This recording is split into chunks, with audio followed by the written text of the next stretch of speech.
ఇది ఓకే వదిలేసే ముందు కట్టలేదు బట్ కెమెరా కట్టలేరు గూగుల్ మీట్ లింక్ ఇచ్చాము అది ఎప్పుడు తెలుసా అది 10 ఫ్రీ అని అందులో ప్రాబ్లం ఇంకోటి చేస్తున్నాడు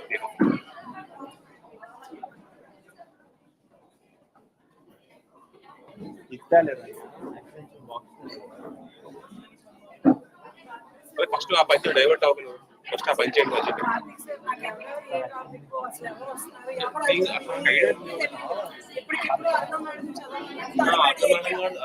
ఉంటుంది సంగీత మేడం గారు మన జోసు మేడం చదువుతారండి మధుబాబు గారు రెడీ చేస్తారు ఆ పని ముందు రెడీ చేసుకోండి అర్జెంట్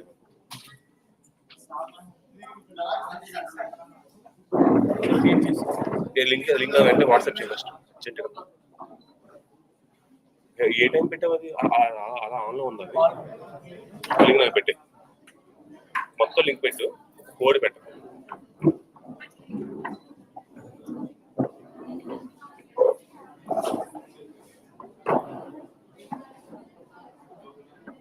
నీకు వచ్చింది మెయిల్కి వచ్చిందా లింక్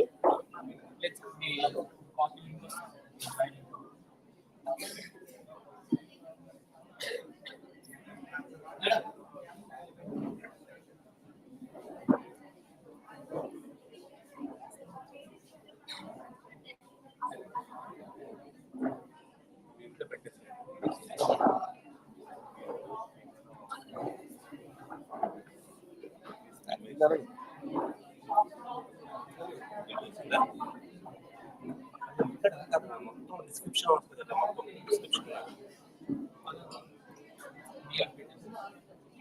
మెయిల్ షేర్ చేసి best party total share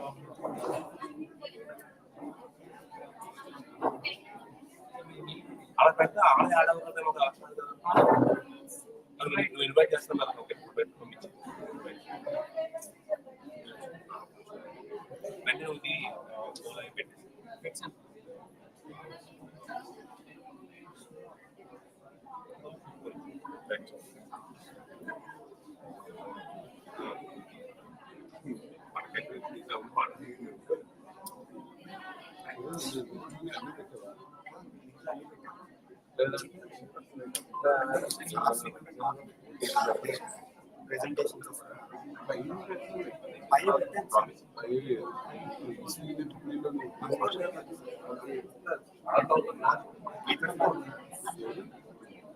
physics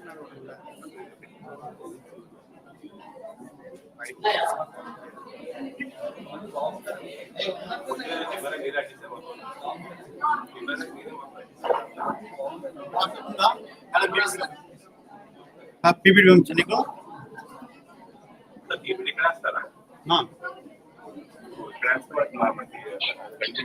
laptop రెండు మనం యూజ్ చేయొచ్చు కదా ల్యాప్టాప్ కావాలా presentation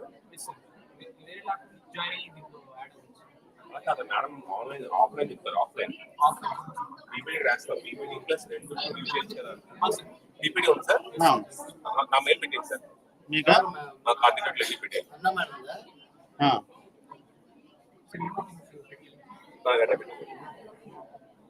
sir mail ID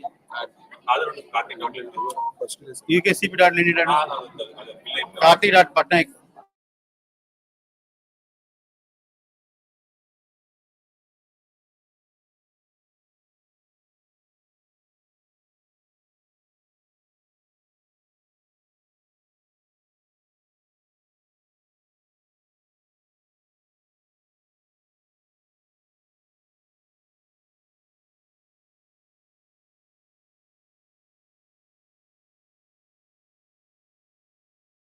Security, IoT and network communications. Your classroom will be ECE e-classroom. This is in the B block, 4th floor. B block, 4th floor. This is the A block. The one which we are staying is the A block. The opposite side you have the B block, 4th floor. ECE e-classroom.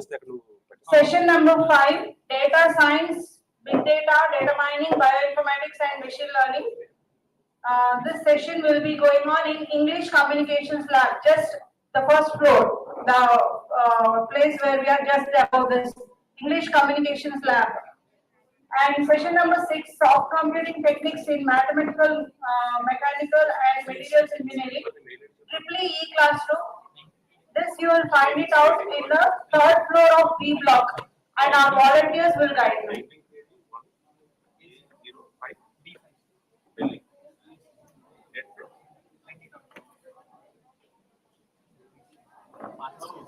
Point ఉందా tea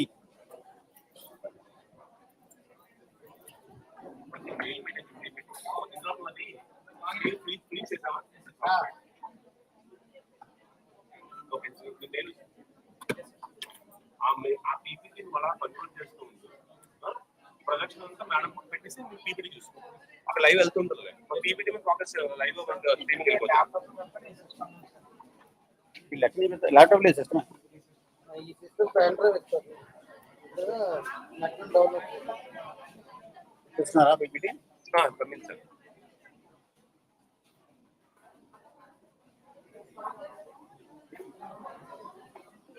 ఈ Jayasuma madam గారు link ఉంది, మీకు పంపించాను. మీకు mail madam పంపిస్తాను. Google Meet link madam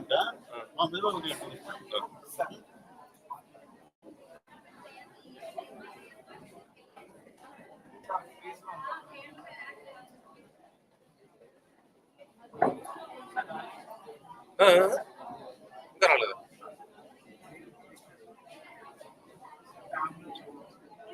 ఇంకా maybe link ఇచ్చేయండి మేడం వచ్చిందా? అక్కడ ఇంకా వెళ్తుందా? ఒకసారి బయటకు వెళ్తాను. బయటకు వస్తున్నాను. క్లాస్ రూమ్ చెప్పండి.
అది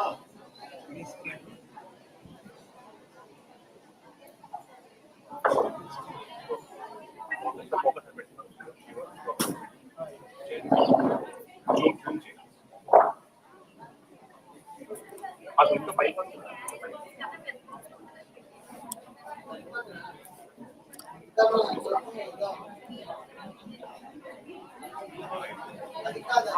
అదే పెద్ద అది పెద్ద ఇంకో పైకి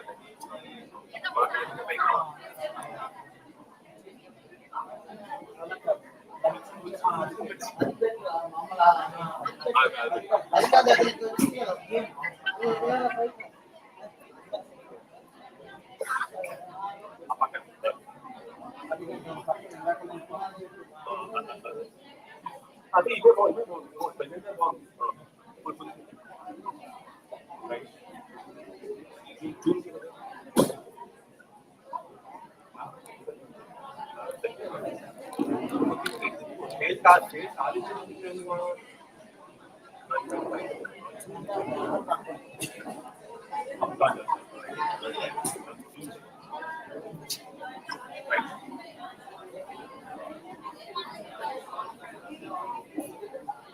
Good morning, all of you.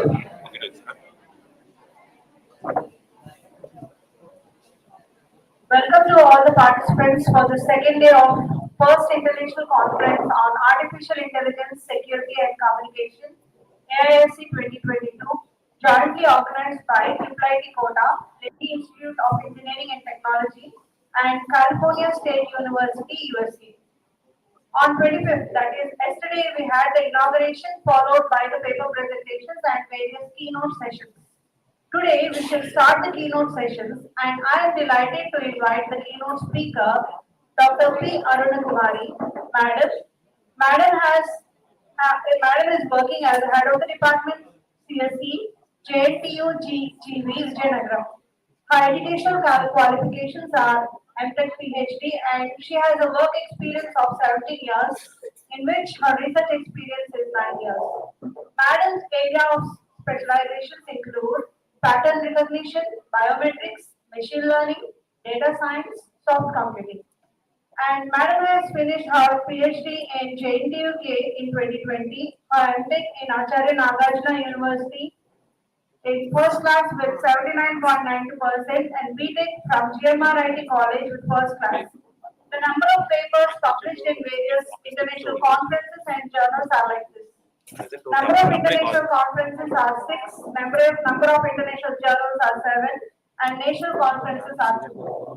Madam has published certain book chapters, and there are 3 number of book chapters published. And number of patents published by Madam include 1. Various workshops, seminars and conferences attended 50 and organized 16 workshops, seminars, STTPs and conferences. The professional body memberships are 2 and various achievements and awards. Madam has 1 Best Achievement and Award.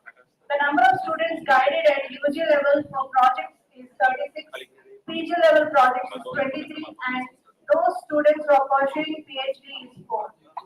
So this is a brief introduction of Dr. Aruna Kumari Madam, and may I now invite Madam onto the stage, and I request Sangeeta Madam to give out the bouquet to Madam.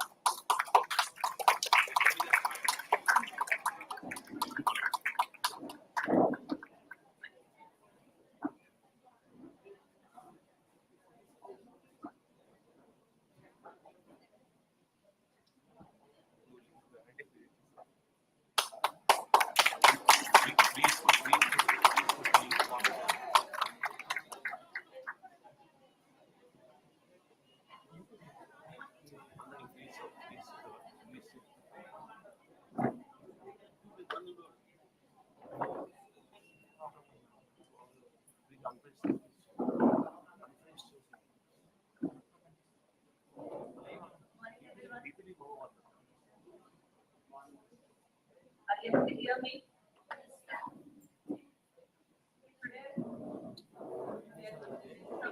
Insights about what we are seeing nowadays.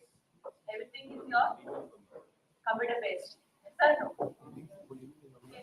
That means in this year auditorium we have a lot of people are there. Here we are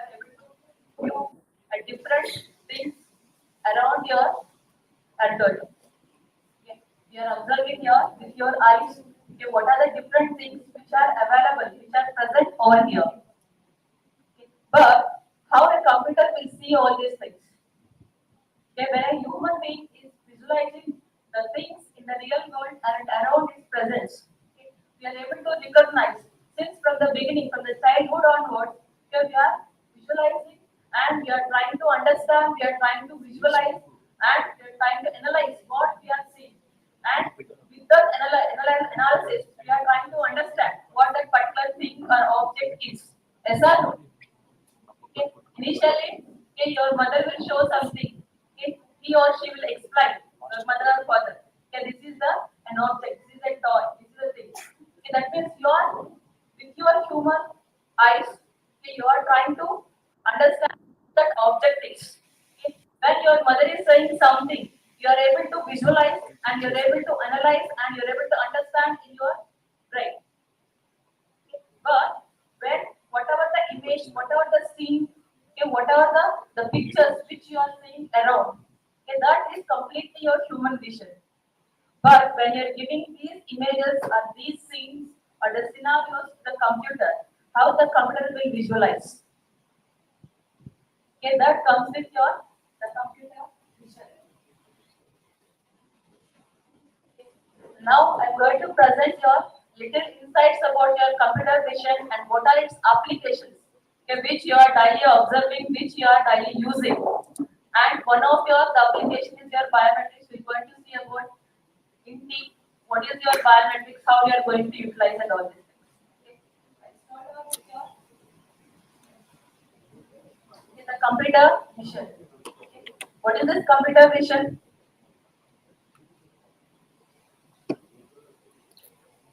When you are giving the image as an input for your computer, okay, how the computer is visualizing, how it is how it understands, okay, how it represents. That means the way of analyzing or understanding or presenting or making your decisions based on this, that will come under your image or computer vision. Okay. And if you observe that, okay, when you are going for the CT scans, the help of your computer only we are getting your CT scan, you are getting your MRI image, your CT scan image. Okay, that means if with the help of your computer, okay, you are able to visualize the inner parts of your body, and with that we are getting your different types of your images. Okay, but how we are going to analyze? With the help of your radiologist, we are going to analyze that. But when you are giving these images to your computer, how the computer will understand, how the computer will analyze. Okay. This is just one. At the same time, when you are giving your a particular scene, okay, as an input for your computer, so we are trying to identify what are the different objects, and you are trying to annotate each and every object in the scene. Okay, that means we are doing for your video surveillance. Okay, your video surveillance, they are identifying your human beings and what are the different objects and the weapons which they are carrying or holding, and all these things we are able to analyze with the help of your computer vision. Okay. At the same time, okay, even in your satellites also, okay, we are taking your satellite images. Okay, with that we are trying to observe how the motion is going on, different pictures and different human beings which are moving around this. What are the different objects are moving around in a particular area? And all these things we are able to capture and visualize with the help of your satellite images.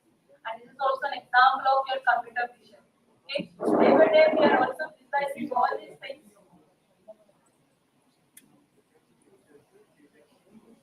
All these things in your daily life. Simply you have to understand your images and the videos. Yeah, but from this, you observe that you see this particular figure. Okay. Once we have given this image as an input for your computer, okay, what the computer will understand from this image. If you have given any particular picture, then we'll identify the person in the picture and we'll simply say that he or she is a so and so person, or it is a sports ground or something like that you'll give. But when you have given some natural picture like this, okay, then How the computer will understand this? Okay. What kind of the image or the scene it is? What kind of image or scene it is? Okay. And from this particular scene, we can observe that what are the different vehicles? What type of your vehicles are there? How many cars are there? Okay. How much distance is from your car to the building? These are all things that we can calculate and we can visualize with the help of your computer vision. Okay. But to capture all these things simply, when you have a picture is there and a scene is there, with the help of your computing, your camera, we are able to capture this. We are able to capture and this whatever the image, whatever the video we are capturing, that we are giving as an input for your computer. And this computer will do all these things. How the human brain is working the same way. Okay, your computer will try to work. That means if you observe, I have given a picture. Okay, when a human eye sees if you see that picture, if it is a building is there, something is there, the different objects are there. But when it is given for your computer, when a computer is visualizing the same image, it will be completely in terms of the matrix, the image matrix. Okay. That means the first is the human vision which you are saying. But when we are placing this as an input for your computer, the computer side to visualize in terms of the bits. That means whatever the values are there, those 3 and 2 over this, they are the contrast. Okay.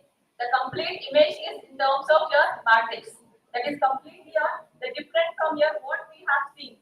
Okay, but how this computer is going to understand?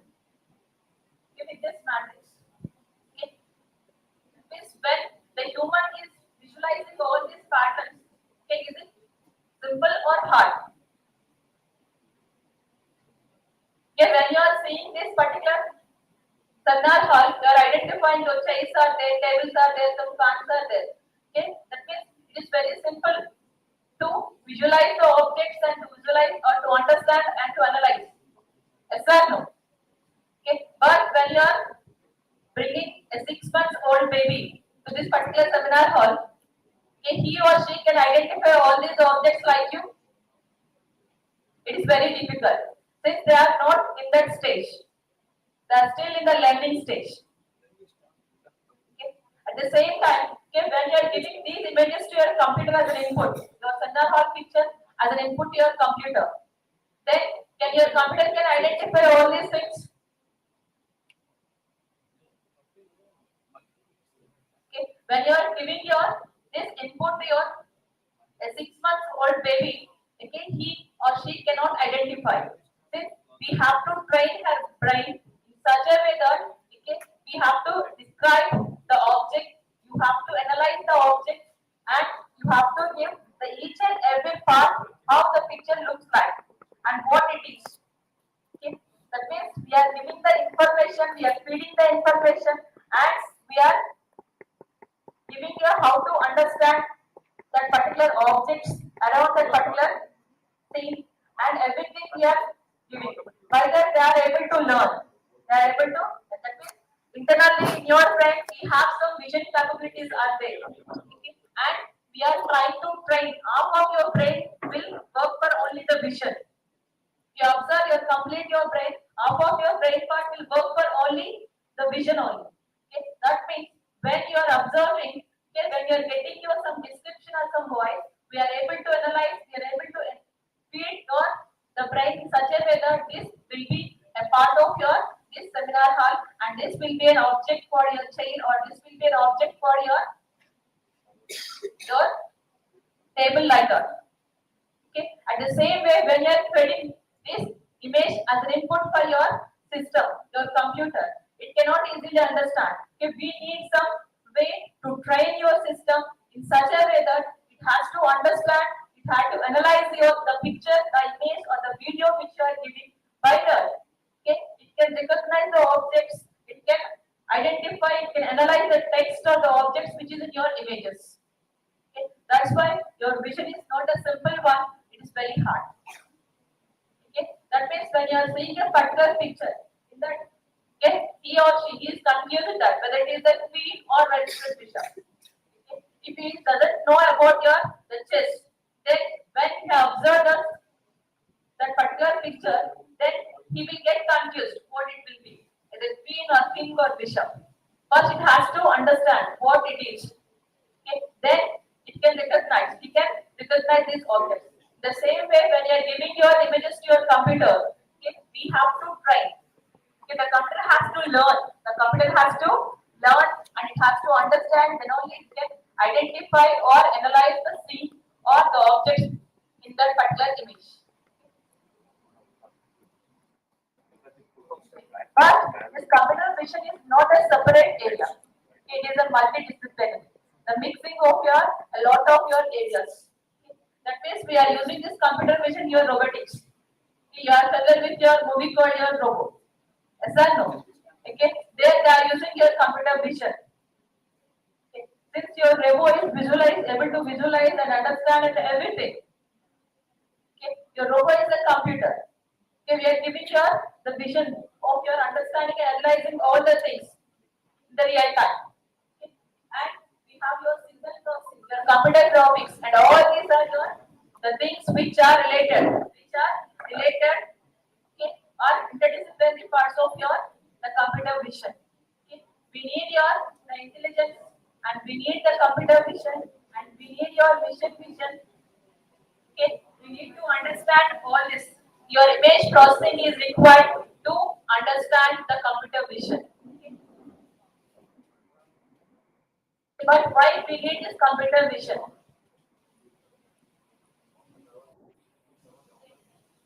That means you are observing your daily life. Okay. What is going on? That is when we have placing your video surveillance. Okay. In your traffic signals and the different places we are putting that cameras. Yes or no?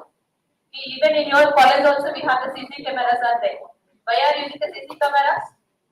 To monitor the behavior or the things which are going in the college or in your roads or whatever it may be, to avoid any unnecessary actions. That means we are using this computer vision only to provide you the main thing is your safety. That is the first one. Okay? And in your health field, nowadays everything is taking your simply you are going for MRI scan or CT scan or whatever it may be. Okay? And we are getting the pictures and we are analyzing and we are detecting the diseases, the problems within your body. Okay? There we are using the computer vision in your health field. And again your security. There you are using your CC cameras to observe the things which are going on, unusual actions, the things which are going around you. And the next one your comfort, which you are seeing from the childhood onwards.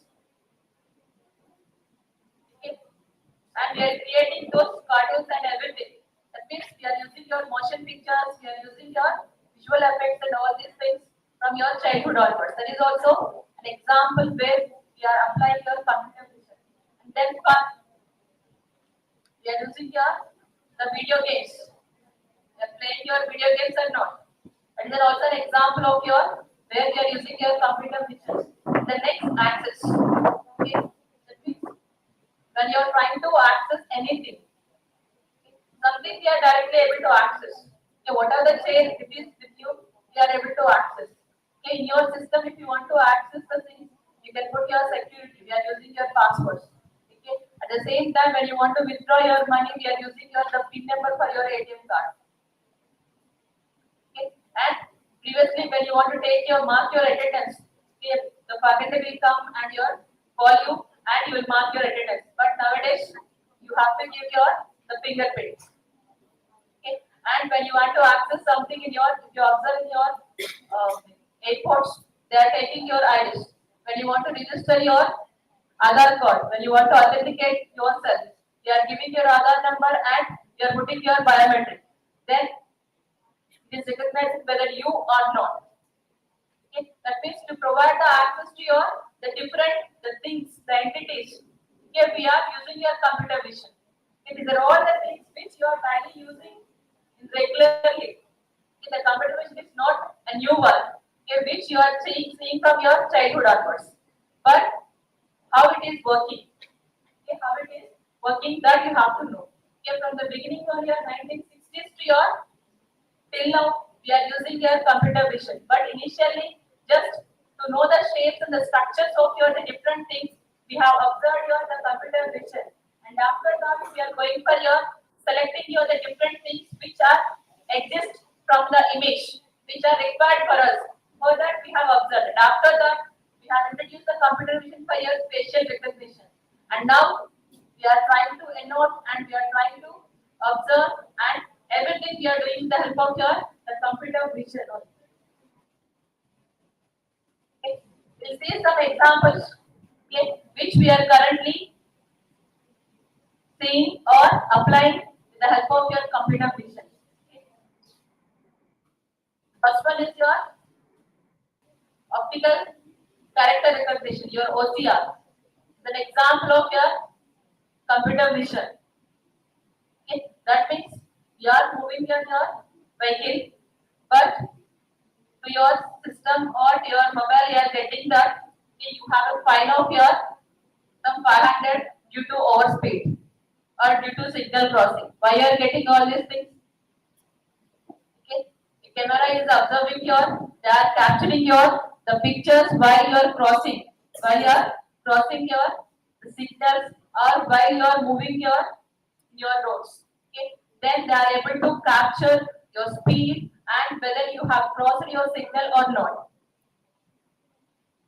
Okay. At the same time, from that particular picture, they are observing what is your vehicle number. Okay. That is, your vehicle image will be captured from that. They are identifying what is your vehicle number. That is your optical character recognition.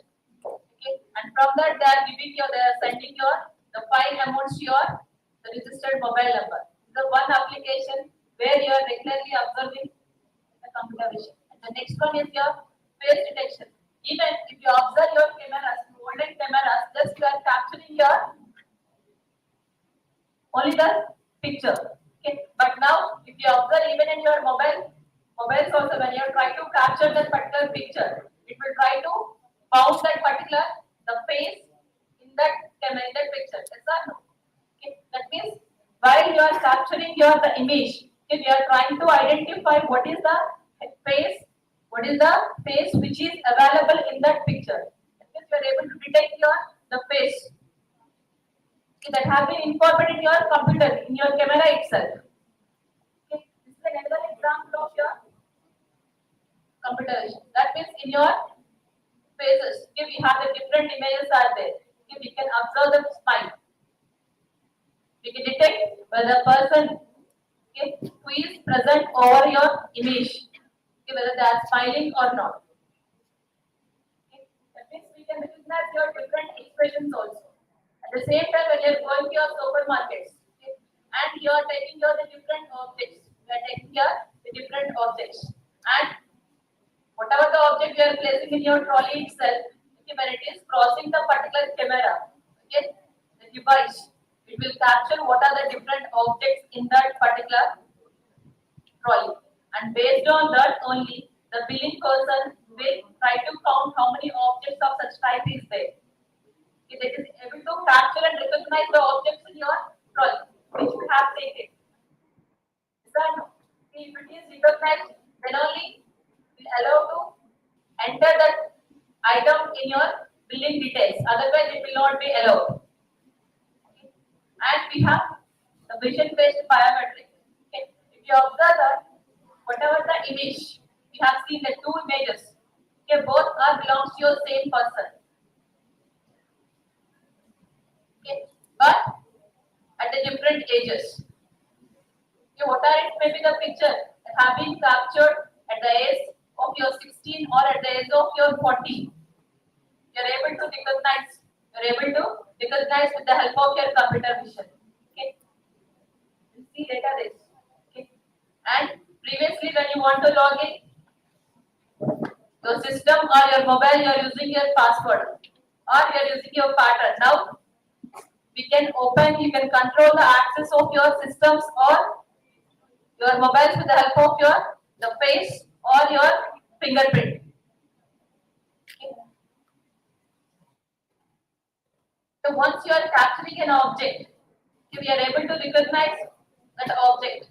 While you are capturing itself, we are able to recognize whether the object is. Okay. What is that object? Where it is there? The complete description you are able to give.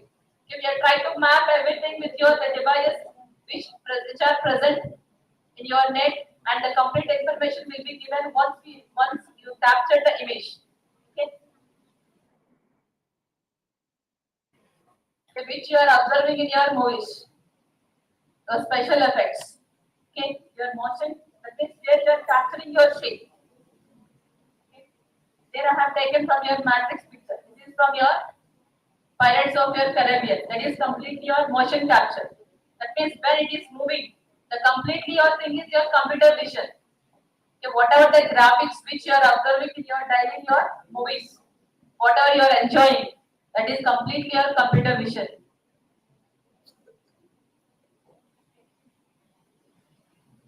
I think you are all interested towards your different sports. Okay, that means you observe your in olden days the sports and nowadays your sports, the completely your the visualization is different. Okay, you are able to visualize your the present what happens. Okay, for example, when you have taken your cricket, okay, once the bowler has your given bowler the ball, okay, then you are able to capture the motion of your ball. Okay. Based on that only we are giving your whether the LBW is there or not. Okay, whether the run out is there or not. Whether it is 4 or 6. How you are getting? Again the same. There we are using your the motion capture. Okay, there we are using your computer vision. Okay. And your smart cards. Whatever the nowadays we are using your cards, all are your smart cards. Yes or no? Okay, we have a different visualization features are there. In your advanced cards, everything is your the smart card. We have the Google cards there.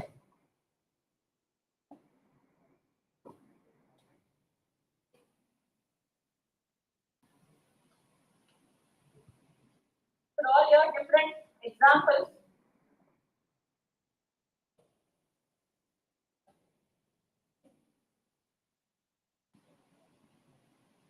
means you are preparing your creating your video games.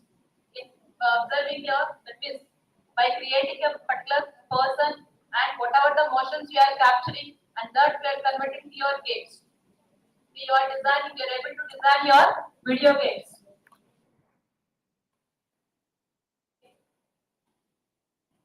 And in your NASA we have the jet propulsion your laboratory is there. Okay, there you are using your computer vision in your space. And already you know that industrial robots are there, where in industries different robots are working in different areas. Okay, it is not completely controlled by a human. Okay, half of your the industry will be controlled by your robots only. Okay, they are doing your different activities, not human. Okay, humans are only for your intelligence. Okay, everything will be done by the robots only. And we are using your mobile robots. Okay, we have started with your mobile robots, and now we have the human robots are there, where they are doing a lot of your things which a human can do. Okay, and we can also use your the medical imaging. Okay, just I am giving all these things. Okay. And now if you observe that this is a particular scene is there, but what you are observing from this picture?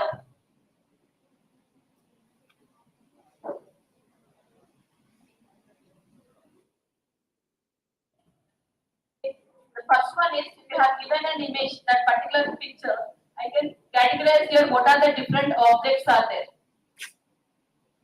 Okay. What are your different objects? We are saying that is a building is there, sky is there, okay, and we can identify what actually the scene is there.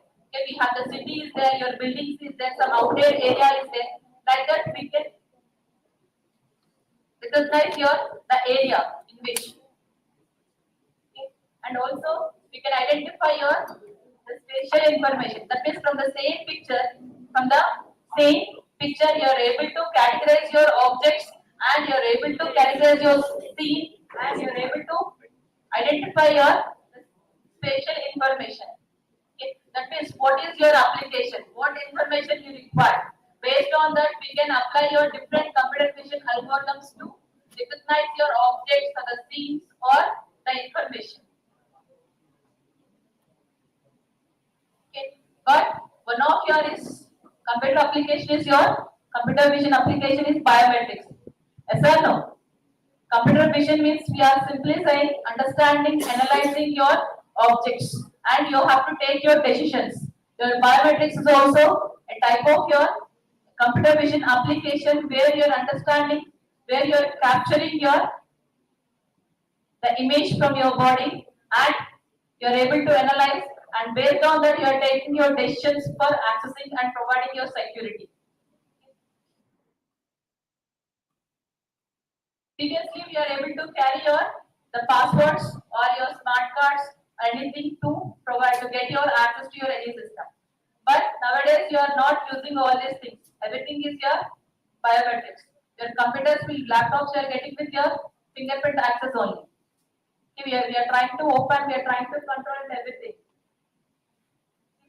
That means to provide your security and to provide your privacy and to avoid your inconvenience or the problems with your the olden technologies like your passports or the cards. Okay, we are going for the biometrics. But what is this biometric? Previously, if you want to go for this, okay, simply if you want to get an access, okay, what you have, what you remember, whether you have remembered your PIN or password, whether you are having a smart card or not, based on that you are getting your access. But your biometrics is giving your complete your control or your the access or the security to your what you are. That means with your the body only we are able to access, we are able to get your security. Okay. We have the different types of your the biometrics are there, the physiological and behavioral biometrics. Physiological means whatever the physical properties of your body is there. Based on that, we can provide your the authorization or the security, like your the fingerprint, your palm print, your face, and all these things. Okay. And we have some other behavioral patterns are there, which you can observe in your body. From those behavioral patterns, okay, we can also provide your access or the security. Those are called behavioral biometrics, like your the voice, okay, and your walking style, that is gait, your DNA, all these things are your examples of your behavioral biometrics. Okay. These are all your different types of your biometrics which your body will possess. Okay. We can use these to control or to authorize the access and to provide your security. But when you are trying to observe, okay, that means in your when you are going for your Aadhaar authentication, okay, there we are capturing your palm print, your fingerprint, and also iris. Okay, and along with that, they are assigning some Aadhaar ID. Okay, for example, when you are coming to your college, I think you are giving your biometric attendance. When you are giving your biometric attendance, first you are entering your Aadhaar number, the last 8 digits of your Aadhaar number, and then you are placing your fingerprint. Yes or no? Okay, that means that is called your verification. That means you are giving your Aadhaar number. With this Aadhaar number, okay, while you are enrolling, okay, your biometric, the patterns, that means like your iris pattern or your fingerprint pattern or palm print pattern, which we have given while you are enrolling for the Aadhaar card, they have been stored with that Aadhaar ID. Okay, once we have entered your Aadhaar ID and then you have given your the fingerprint in your attendance marking, it will directly check for the Aadhaar bin. With that Aadhaar ID, whatever the fingerprint that have been stored, with that particular stored fingerprint, whatever the fingerprint we have given, okay, that will be compared. That will be compared. If it is matched, then your attendance will be marked. If it is not matched, your attendance will be again it will ask for your. It is denied. Access is denied. Yes or no? Okay, this is your one-to-one comparison. That is called verification. Okay, such types of your biometric device are verification systems. And otherwise, for example, if any crime happens, okay, then you are there at the crime scene, they are trying to collect your different fingerprints. Okay, when they have collected your different fingerprints, and they will try to match these fingerprints with the available set of the database of your fingerprints. Okay. Then that means we have the 100 fingerprints which we have collected from the previous criminals, which we have the criminal background is there. Okay, with those 100 fingerprints, whatever the fingerprint we have acquired from your crime scene, that we are comparing. Okay, that means you are comparing with this fingerprint with the whole the 100 fingerprints in your database. Okay, that is called you are trying to identify. You are trying to identify. Okay, what is this fingerprint? Whom the fingerprint belongs to? That is called your identification system. Okay, biometric system where we go for your 1 to n comparisons. We have one criminal fingerprint is there. We have the available database is there where we have the n number of your fingerprints are there. We are trying to match. Okay. But in general, when you are developing your verification systems, it will be very easy. But when you are coming to your identification systems, biometric system, it is very time consuming since we have to compare with your n number of your that biometric fingerprints. Okay, that means once if you observe that once you capture your fingerprint, once you are enrolling, okay, whether it will compare your image to image, how the matching will be done.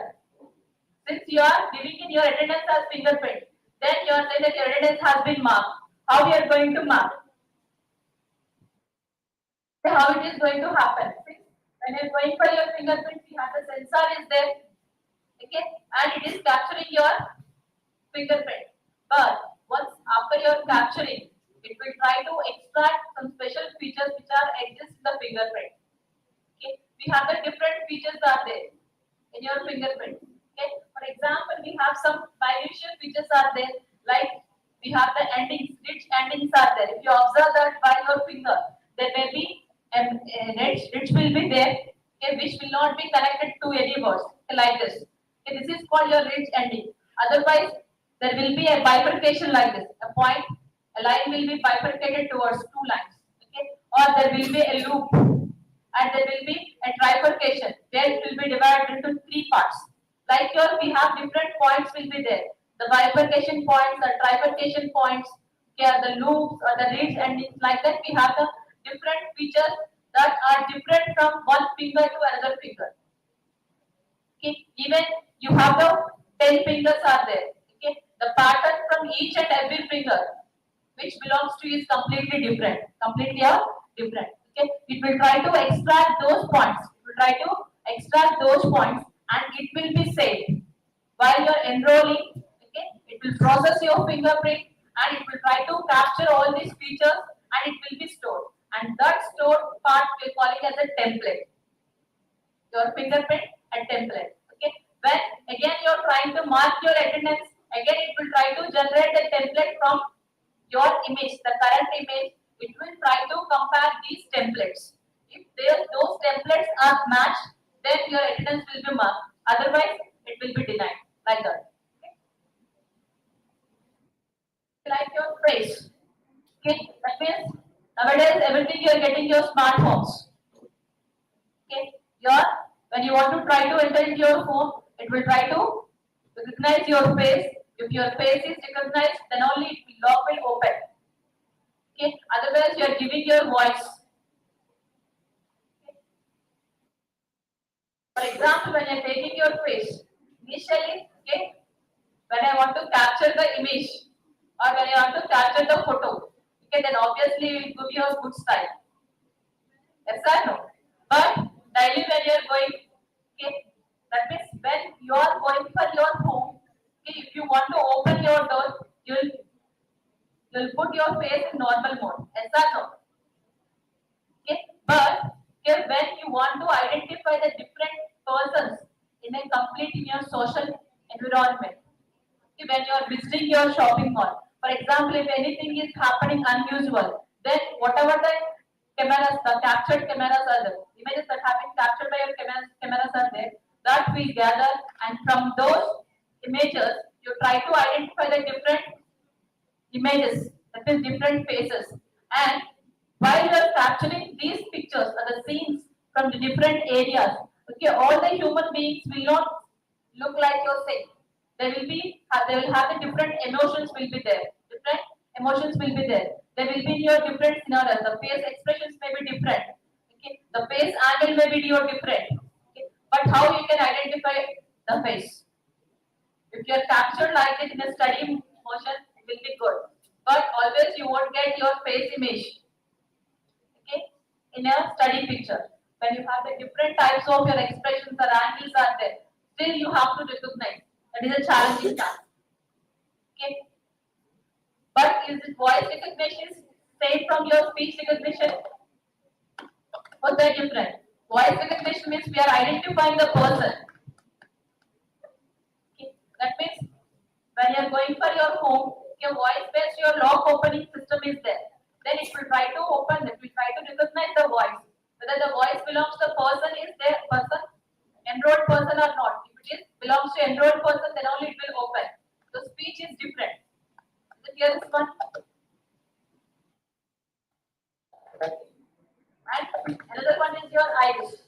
Okay, if you observe that, okay, when you have taken your fingerprint, okay, when you have a lot of your people are there who are doing your hard work, okay, then obviously their patterns in the hand will be slightly vanished.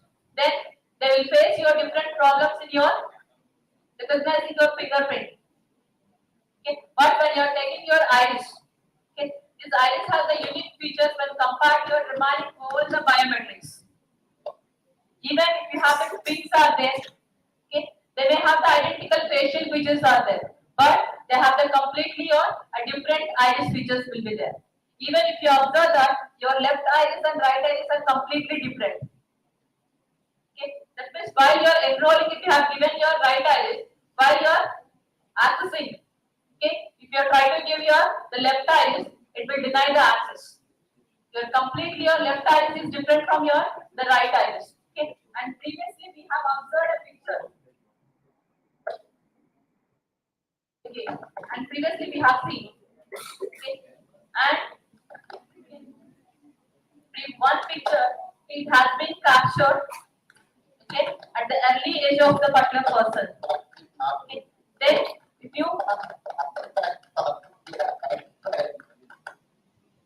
then that means during their Afghanistan their problems, okay, at that time the person, the particular child has been missed.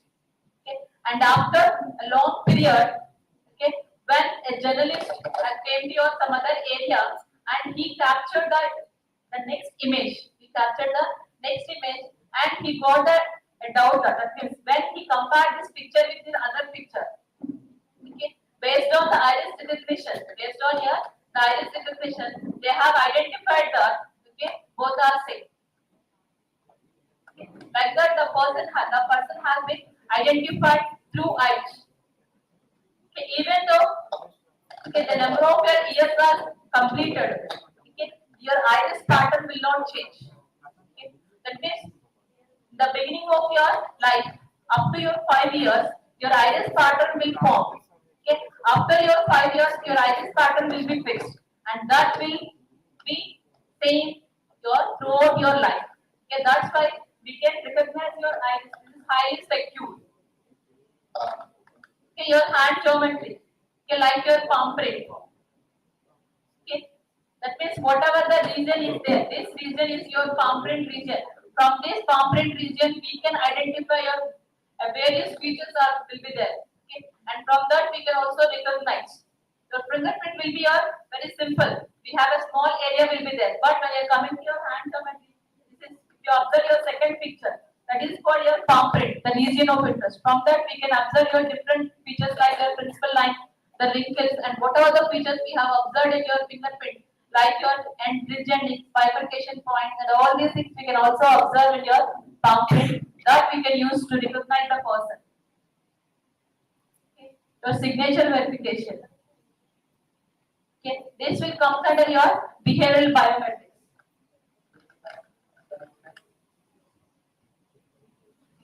And if you have taken any biometric system, that is simply we are capturing the image from the person, and after that, whatever the image is there, okay, during your sensor, during your environmental conditions, a noise will be incorporated in your images that we have to eliminate. And after that, you can simply, if you observe that you are capturing your eye image, but we are not interested in your complete eye image. We are interested in only iris part. Okay, that means from that eye image we have to extract the iris part. Okay, these are all the things that we have to do. Okay, that means we have to remove your noise, we have to remove your occlusions we are getting while you are capturing your image, and we need the part which is required for your recognition. That is considered a pre-processing. And after that, from that image we have to extract your features. We have to extract the features. Those extracted features will be created as a template, and that template will be used for your matching. Is it clear, this one? But okay, in older days, this pre-processing, your feature extraction, your matching, that we are doing with the help of your previous image processing techniques. But now we can use your deep learning for this pre-processing and feature extraction and matching. Okay, that means there we have restrictions when you are using your image processing. But those restrictions we are able to overcome with the help of the deep learning techniques. Okay, with the help of your artificial intelligence, okay, we are able to provide we are able to design the better biometric systems. Okay. But you observe that while your attendance marking, we are using only fingerprint. Okay, and when you are going for your smart homes, we are going for only the face or the voice. The single biometric is enough. Obviously, when you are using your single biometric, we have the different problems will be there. If you have any noises there while capturing, then obviously your recognition authentication will be different. Your authentication will be varies. Okay. And at the same time, when you have, for example, when the twins are there, then they have the same facial features will be there. Then how we can able to recognize the different persons from your twins? If you are using your face as the face recognition, as your access for your things. Okay. That is the different intra-class or intra-class variations, and your attacks will be there when you are using your single biometric cards. Okay. That's why we are going for your multi-biometric systems where we use your multiple biometrics for accessing or authorization. Okay. For example, we can use this. Okay, we are saying that we are getting the noisy data. To avoid the noisy data, we can capture the same biometric type from the different sensors. Whatever the problems we are arising with the help of your sensor, that we can avoid with the help of your two sensors or multiple sensors. Okay, and whatever the information we are capturing from the multiple sensors, that we combine and that we use for your authentication. Another one is your multi-algorithm. That means we collect your sample. That means we have to extract the features. We can extract your different features. Okay, as we have discussed in your fingerprint, we have the different features like your bifurcation points, the trifurcation points, or the loops will be there. That will be minutia features. We have the texture features will be there. Okay, we can use your different features. We can extract from the same biometric type, and we can use these two information to recognize, not single information. Okay, that will be your multi-algorithmic systems. Okay. And the next one is your multi-sample. For example, when you are enrolling for the Aadhaar, they will capture the fingerprint multiple times. Okay, they won't capture for single time. They will capture for your multiple times. That means every time they are capturing, they will try to generate your templates, the features, and they will try to combine these features to generate your single template for your fingerprint. Okay, that means while you have captured initially, you may have a problem with your finger.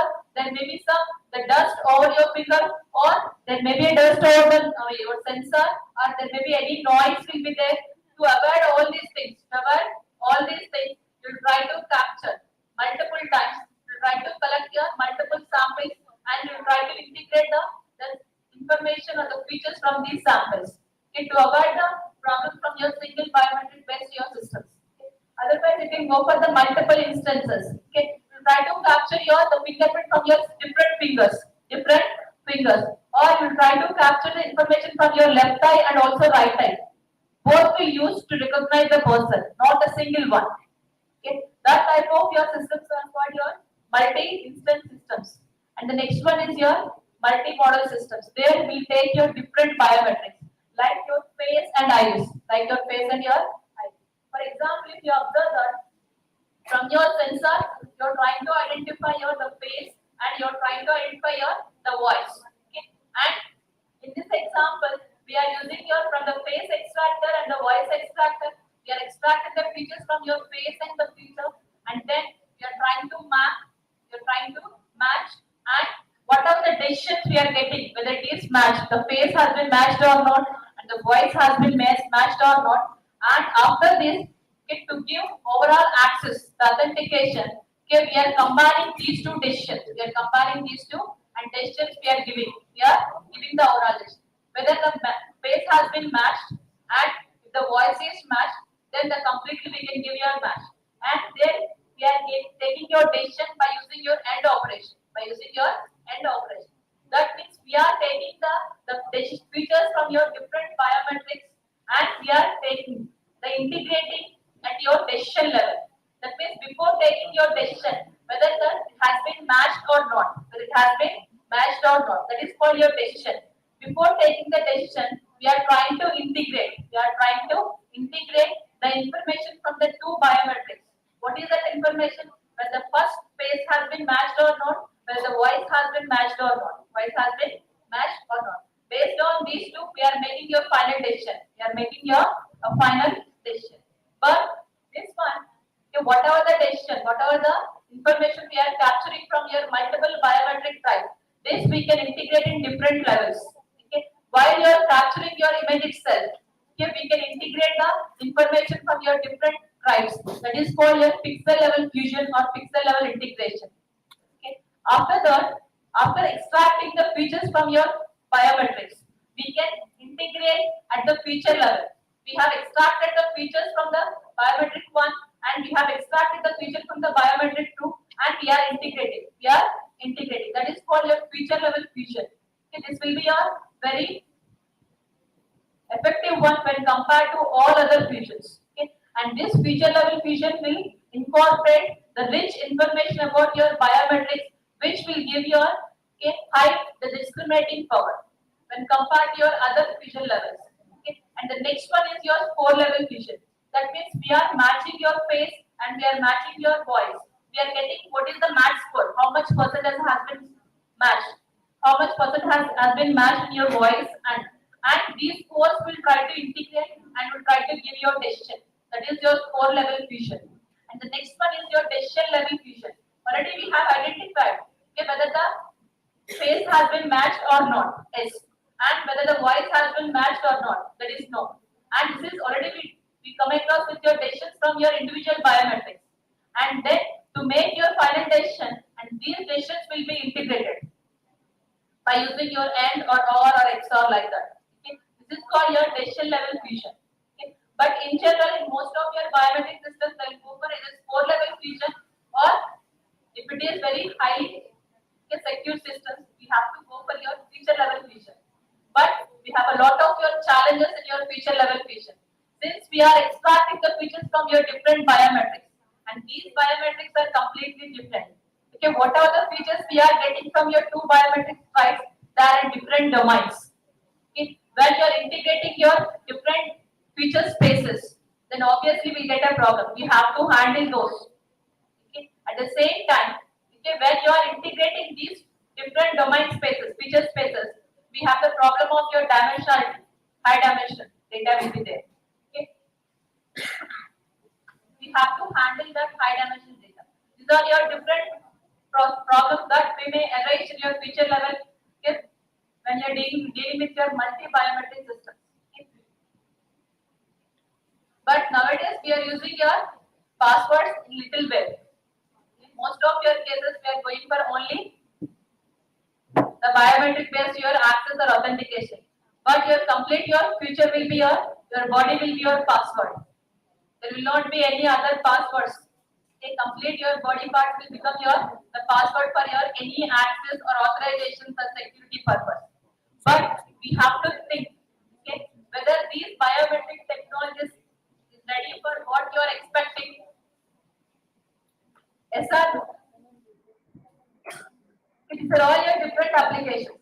But think your mind, okay, what is your biometric technology? Okay, is it reaching your expectations or not?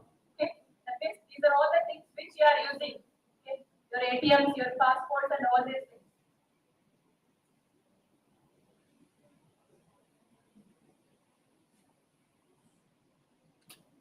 Okay. Is your biometric technology will reach your expectations? Previously, when you are going for your thieves, they will come with the different. They will go for your. They will handle your different instruments to open your keys.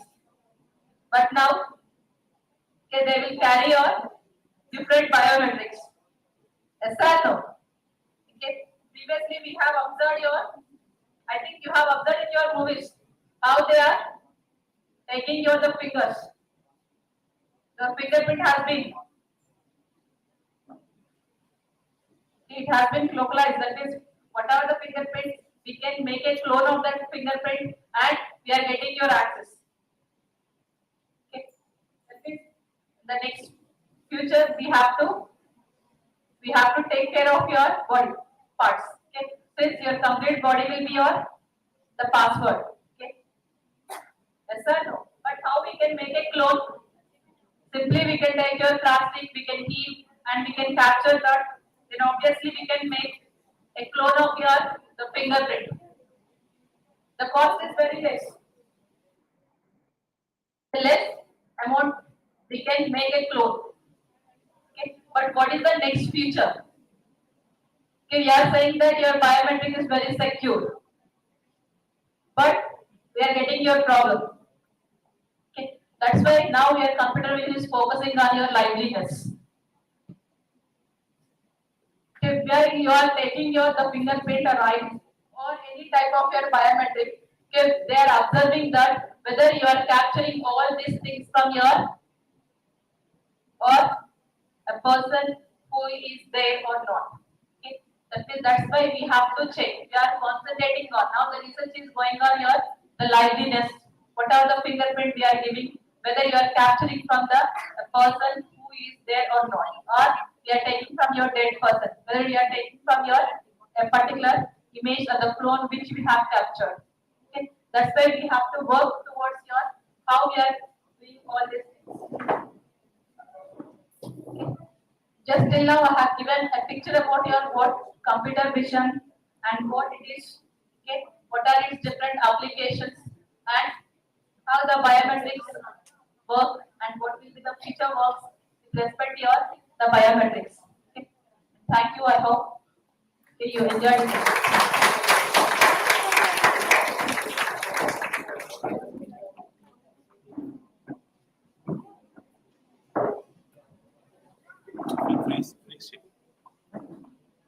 Please.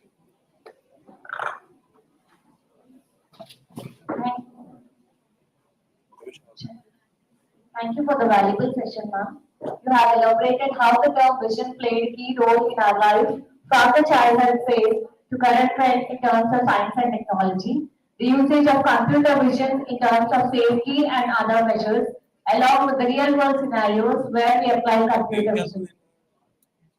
Madam, you gave us broad overview related to the terms like image matrix, object recognition, levels of usage. We are very happy that you are here with us. Thank you for your valuable session.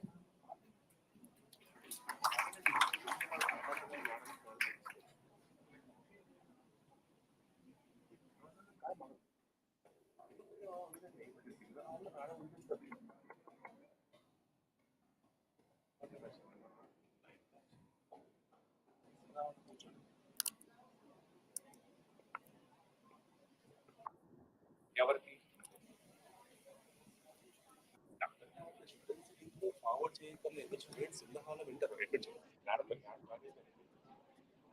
Madam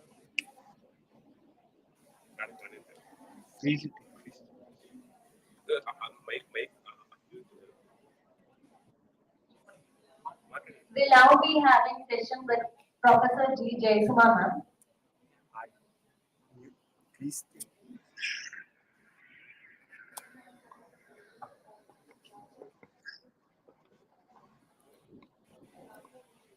Okay. Good morning ma'am.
Ma'am, please let us know if you are audible. Madam voice రావట్లేదు. నేను speaker అనేది disable అయితే ఏంటి బాబు voice రావట్లేదు మనకి. వస్తుంది sir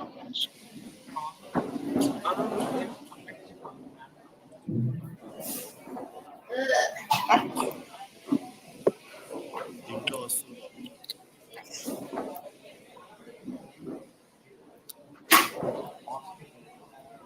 ఒకసారి ఆ లింక్ వచ్చావు కదా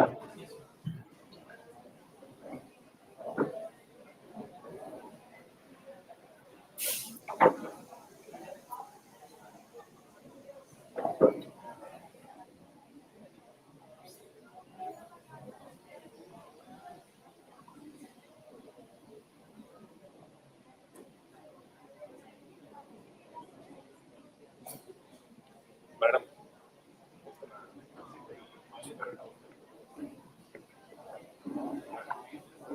Ma'am, we are not able to hear you. Please exit and connect again, ma'am.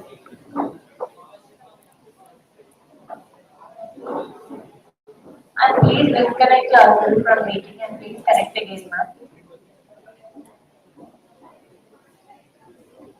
నువ్వు ఆ లింక్ నువ్వు ఆ లింక్ కనెక్ట్ అయ్యి నీ వాయిస్ బయటకు వస్తే టెస్ట్ చేయము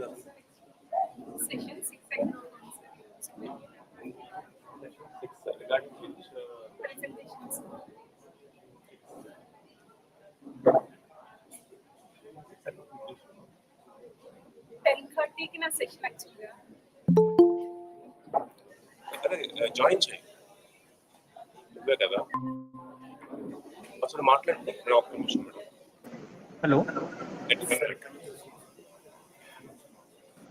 హలో ఇక్కడి నుంచి వస్తుంది వాయిస్ స్పీకర్ రావట్లేదండి.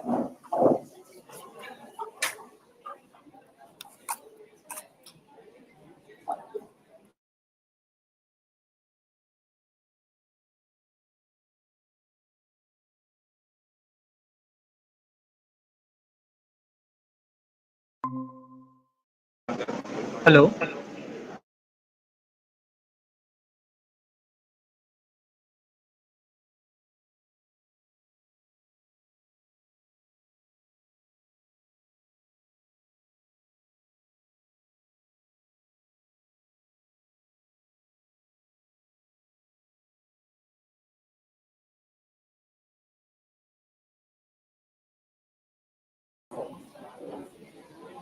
మాట్లాడు.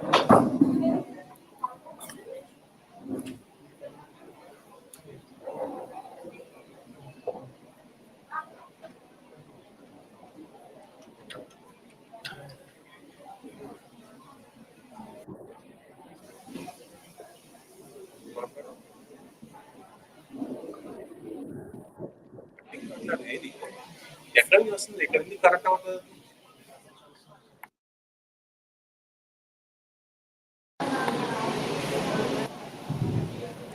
మాట్లాడు, మైక్ ఆన్ చేయి. రీసౌండ్ వచ్చేస్తుంది.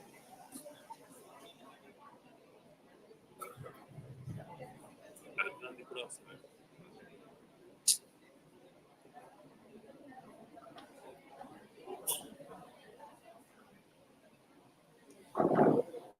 సార్ ఆక్స్ టు యాక్స్ ఉంది సార్, ఆక్స్ కేబుల్ ఉంది కావాలంటే దీన్ని కనెక్ట్ చేస్తున్నాను. ఈ కేబుల్ కనెక్ట్ చేయలేదా? ఆడియో కనెక్ట్ అయిందా? ఇది ఆడియో కేబుల్, ఆడియో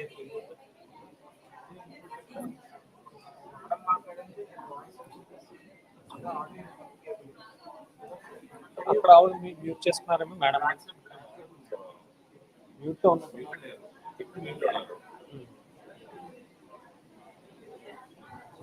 ఒకసారి సంగీత మేడం ఒకసారి మాట్లాడండి, మళ్ళీ మీరు మాట్లాడండి madam. Please speak madam. Good morning, ma'am. Am I audible?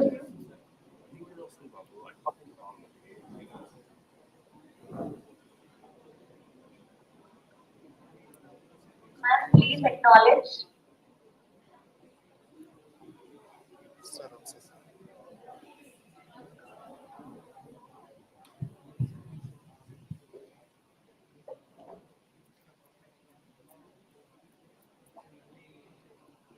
ఒకసారి నువ్వు మాట్లాడు అబ్బాయి, నువ్వు మాట్లాడు సార్. ఈ మైక్ వస్తుంది కదా, తీసి ఇది ఆఫ్ చేశారు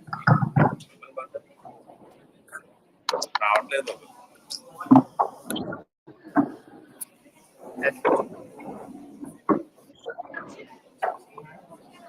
ఇక్కడ వస్తుంది. వస్తుంది వాయిస్ మేడం, కానీ ఫ్రీజ్ చేస్తావు, అన్ఫ్రీజ్ చేయి.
Hello.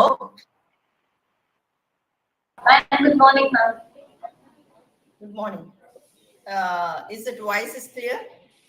Yes, ma'am. Clear. Yeah. Can you start? It takes some Ma'am, I time. just need 2 minutes to read your profile with your permission. Okay.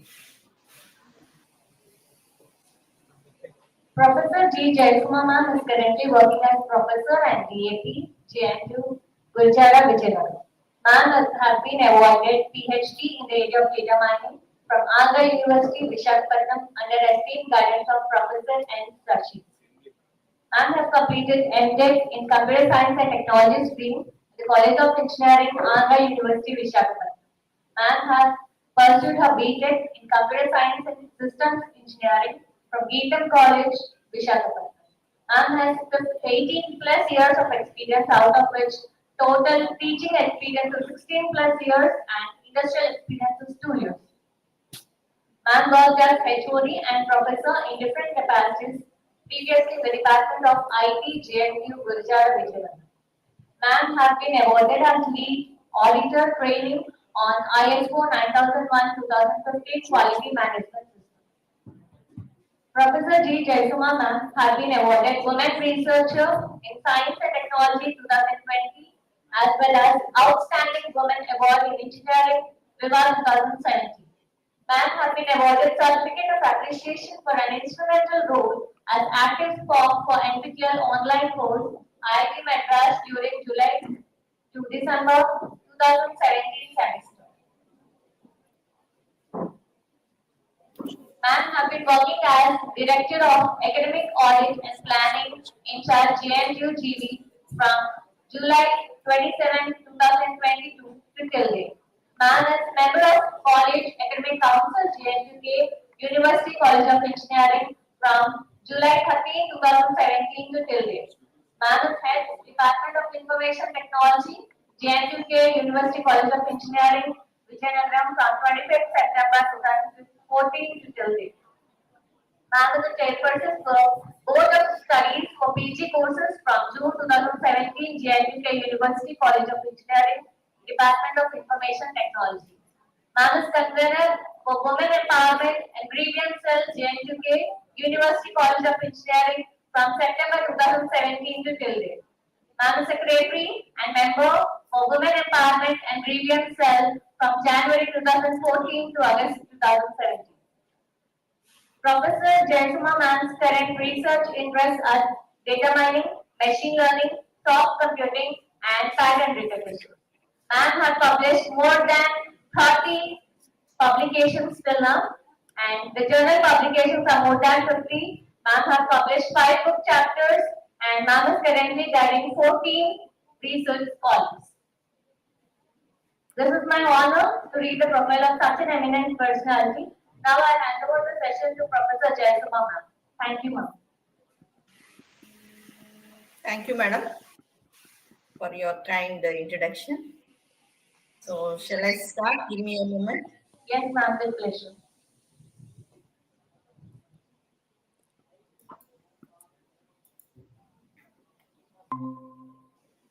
Is it visible? Screen is visible? Yes, ma'am, it's visible. Yeah, okay. So today I want to share and talk about machine I'm learning. sorry to interrupt. Yeah. Please enable full screen mode, ma'am. Yeah, I am putting in a full screen mode. Is it not visible? No, ma'am, we are just able to see the slide through video. Now? No, ma'am, it's not in the slideshow mode, ma'am. Okay. Give me a minute. Sure.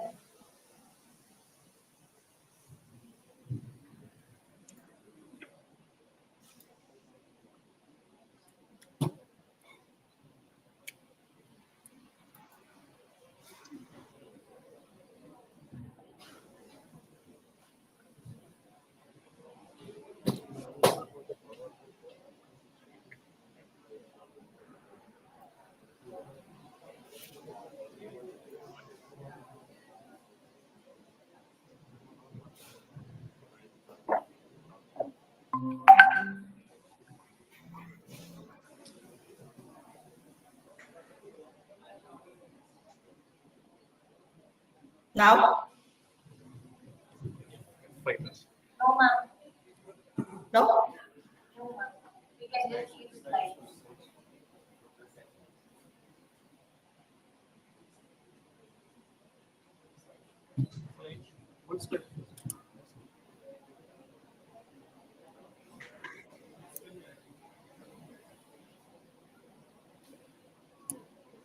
And can you please check if you have pressed the F5 function F5?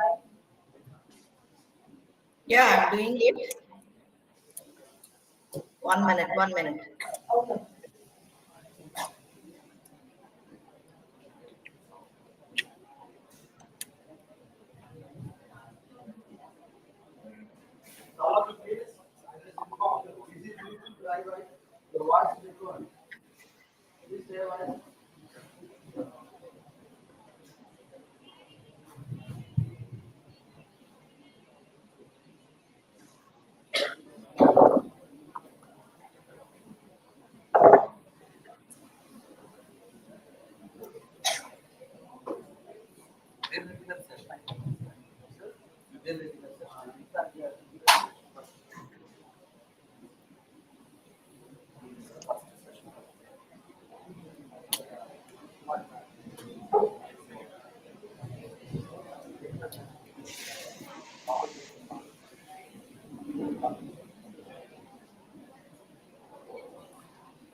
Can you see the screen? Yes, ma'am. Yeah? Yes, ma'am. Okay.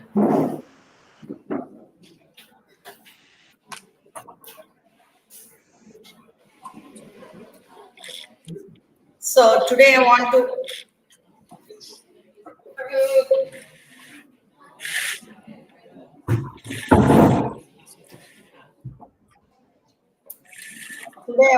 share about machine learning and its applications.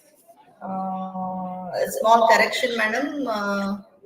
I'm working as a professor in Department of Information and Director of Industry Institute Training and Placement and Faculty Development. So that is the small correction. So here, is it clear? Voice is clear? Yes, ma'am. It's clear. I'm getting some disturbance from your side. I'm getting some disturbance from your side. Is it clear now, ma'am? Please mute that your end, and if anyone want to interact with me or in between, if you want to ask any question, you can use chat box. Okay, ma'am. So that will be fine, so that the noise will be eliminated and I will be clear. So here in your conference, I think audience are students as well as faculty members. So in the view of audience, I have prepared a lecture, a keynote regarding machine learning and its applications, where we can apply this machine learning. As we have able to know that we are in the digital era, and everyone is talking about artificial intelligence, machine learning, deep learning, big data, IoT, cyber security, blockchain technologies. These are all emerging technologies. And among this, machine learning and or artificial intelligence is acting as a heart to these emerging technologies. So here, just a brief introduction about artificial intelligence, data science, machine learning, deep learning, and transfer learning. So, artificial intelligence, the word itself says that we are able to program. We are able to program with the ability to learn and reason like a human beings.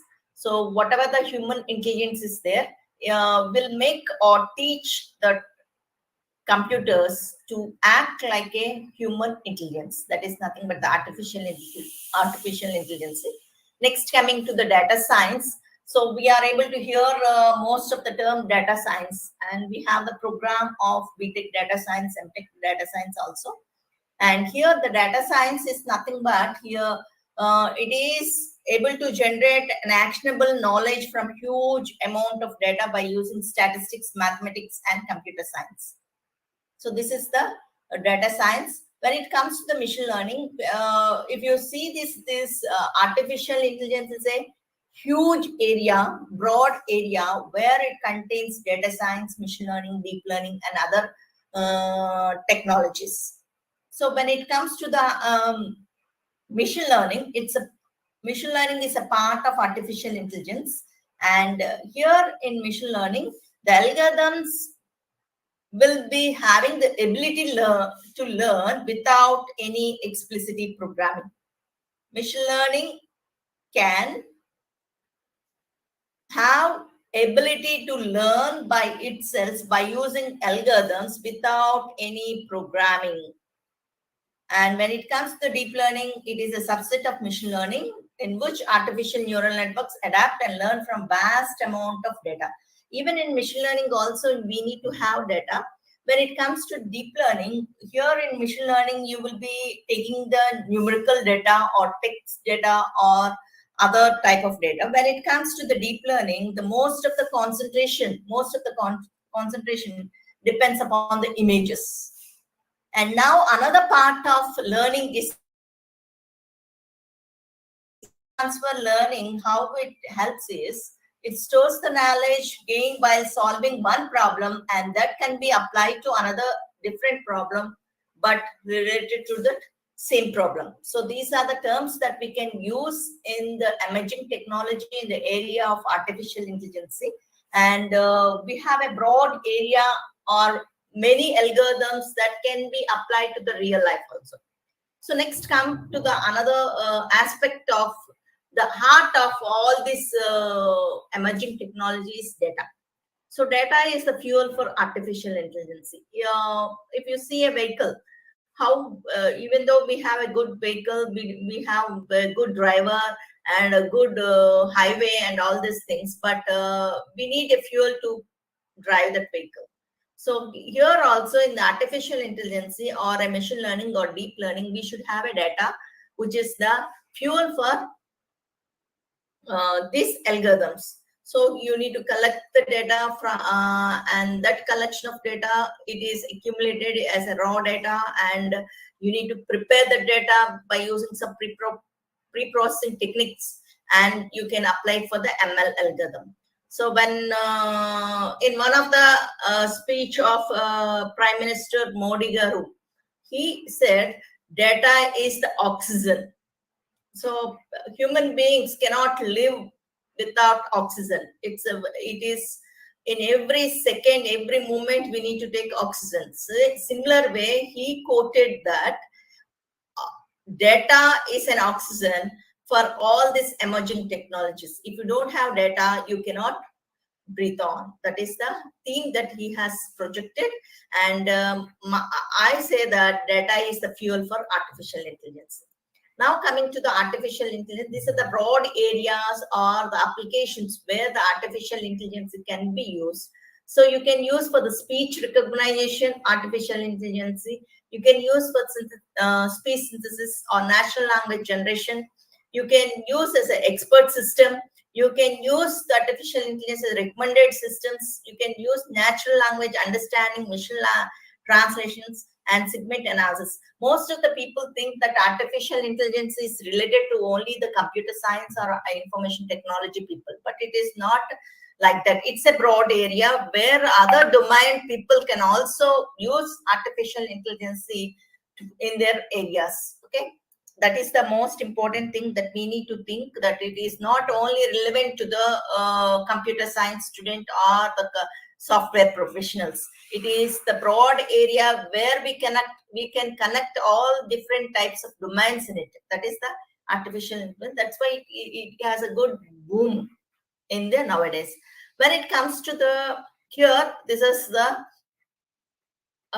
just simple classification of this artificial intelligence, data science, computer science, mathematical statistics, and where the machine learning lies. Here data science and machine learning are working parallel together to satisfy the computer science professional, as statistician and a mathematician, and even the researchers and all these people. Here this figure shows that a data engineer can use machine learning as well as data science in order to solve the real-time problems. And here we need to have, when you want to become a data scientist or a machine learn, you can use a machine learning for your career. You need to have some knowledge about the computer science, mathematics, and statistics, and you need to know some languages like Python or other tools in order to solve the real-time problems. So here domain knowledge is required. Whatever the client requires, the domain knowledge is required for easy explanation of those terms and concepts in that domain. And you need to have a data engineer. The job of a data engineer is to what he has to supposed to do is he need to have a database language like MySQL or SQL, Oracle, Hadoop in big data technology, and all these things. So for everything, you need to have a data pre-processing. Whatever the data you have, you need to go for the pre-processing. Why pre-processing is required? Why we need to do the pre-processing is because we need to make the compatibility. We need to make data compatible with the algorithm what we have chosen, and whatever the data we are capturing or whatever the data we are collecting, whatever the data we are using, that data should be compatible with the problem statement as well as the algorithm that is chosen by from the machine learning algorithms. So therefore, we need to do the data pre-processing and we need to validate the data. And while we are want to solve some problems, we need to go for the classification or regression models in order to solve the problems.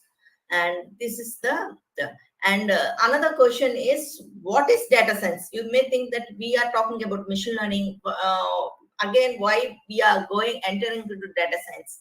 So data science uses machine learning algorithms or machine learning. Data science captures the machine learning. Here, it is interdisciplinary field which uses scientific methods and process to draw insights from the data. That means whatever the hidden patterns that are there in the data, that will be drawn by using interdisciplinary concepts. So you can use extraction and preparation or a pre-processing. You can use mathematics as well as statistic analysis. You can have a data visualization, and you need to use machine learning algorithm to capture the insights from the data that is available. And not only capturing, that should be visualized and maintain the information. Okay, that is the why we need to go for the data science while we have the machine learning also.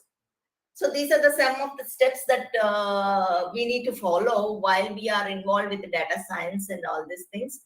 So when you are doing whatever the problem you have, you need to extract the data which is relevant to that problem, and you need to clean or pre-process.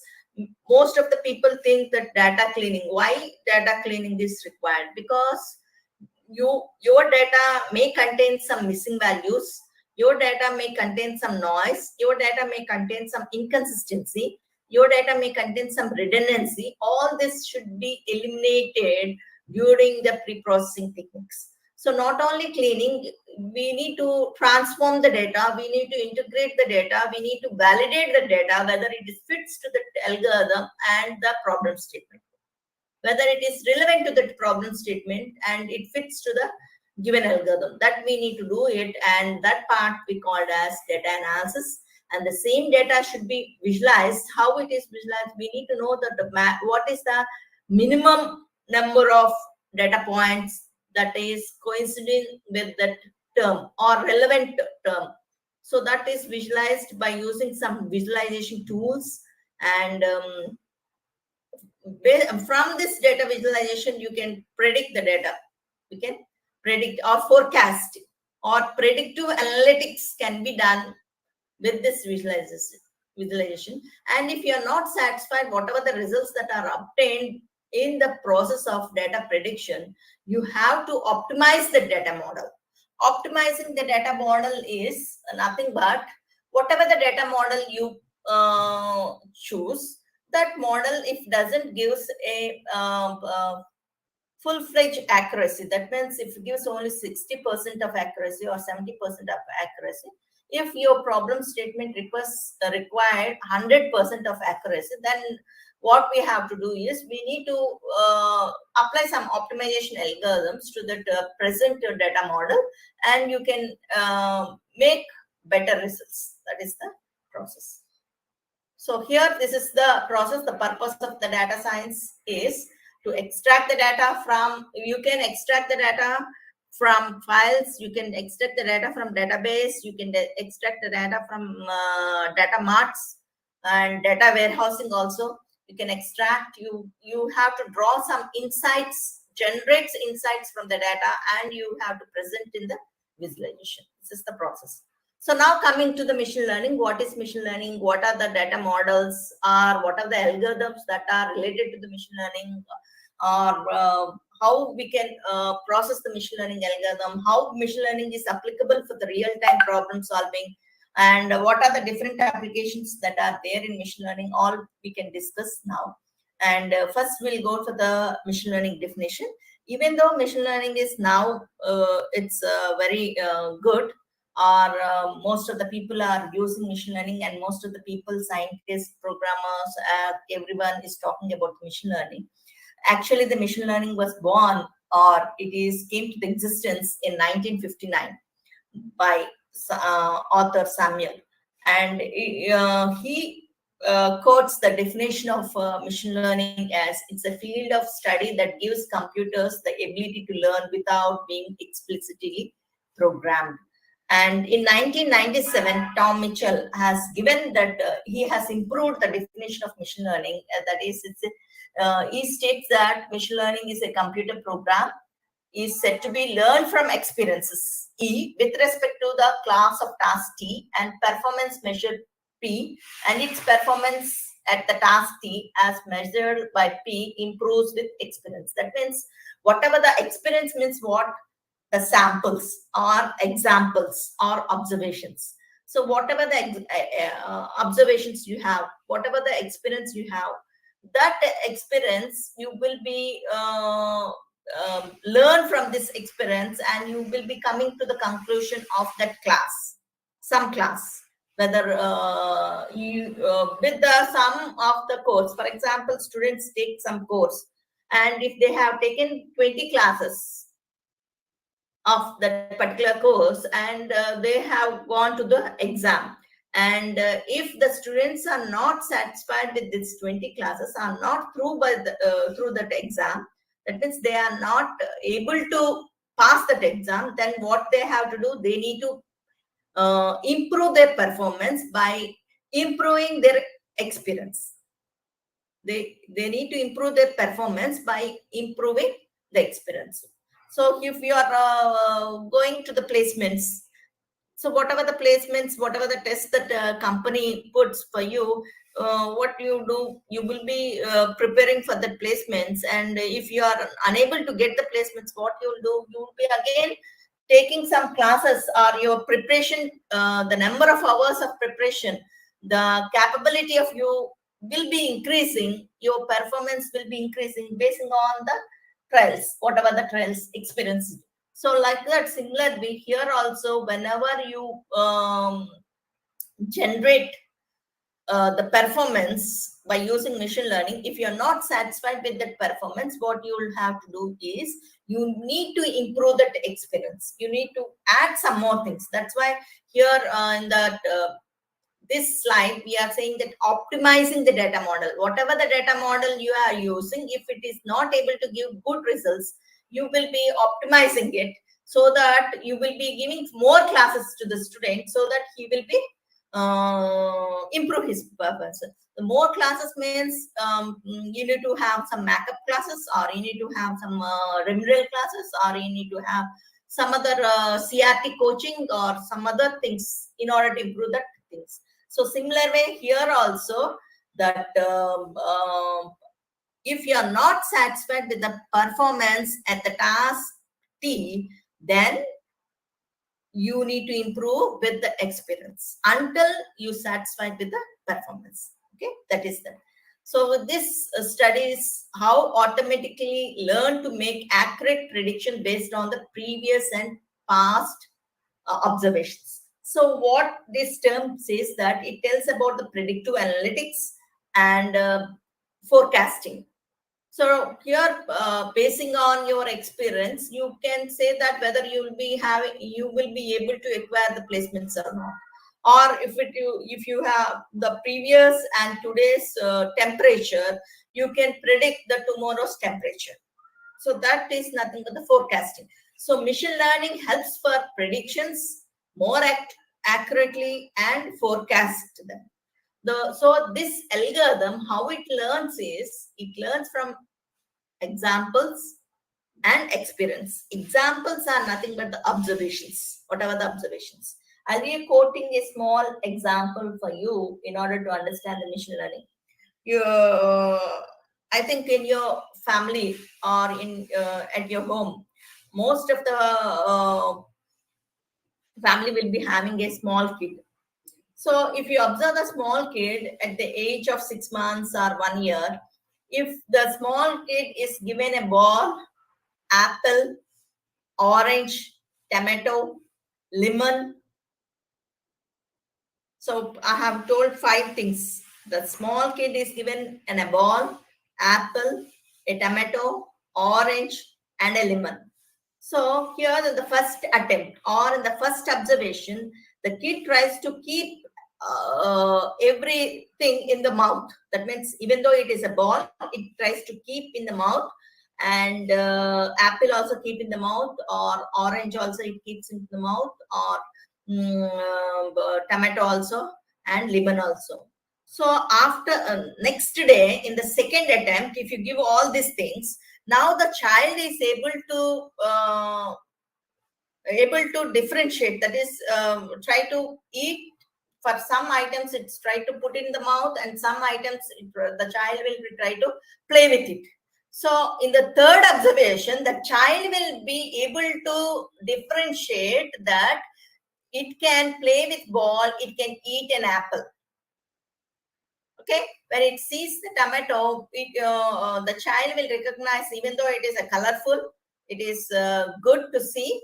The child will be learning that if you squeeze the tomato, it will be ruptured and it will not touch the tomato.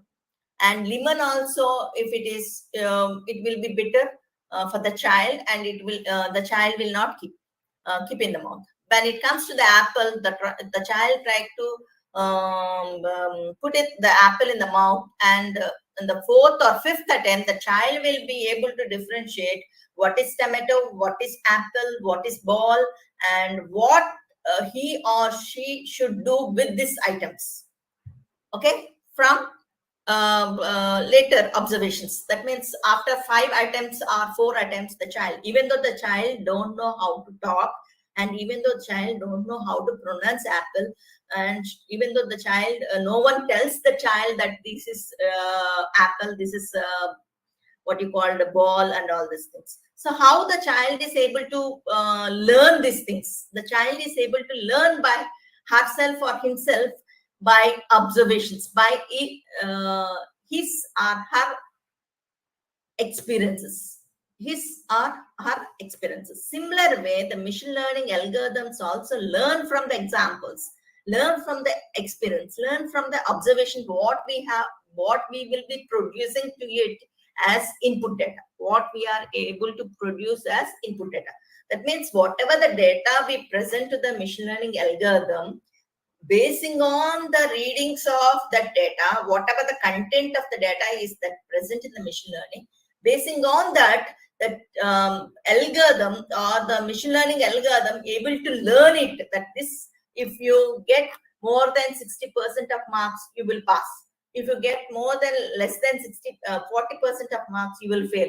Then you will be able to generate the class label, class of task T. You will be able to generate that this is a failed student, this is pass student, or this is pass.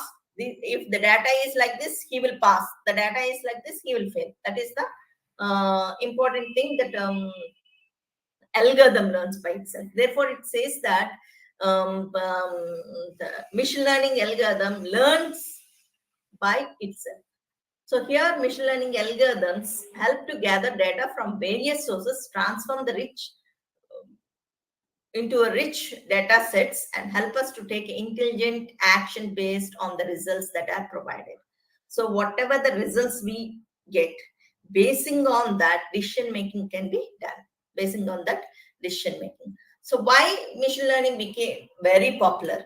As we are in the digital age, we have huge amount of data, or the volumes of the data is growing, variety of the data is produced. We can talk the data can be an integer, can be a real. We can talk the data is continuous, the data is seasonal, the data is what you call the categorical, the data is sequential, in form of sequence. It is able to produce the data in form of sequence.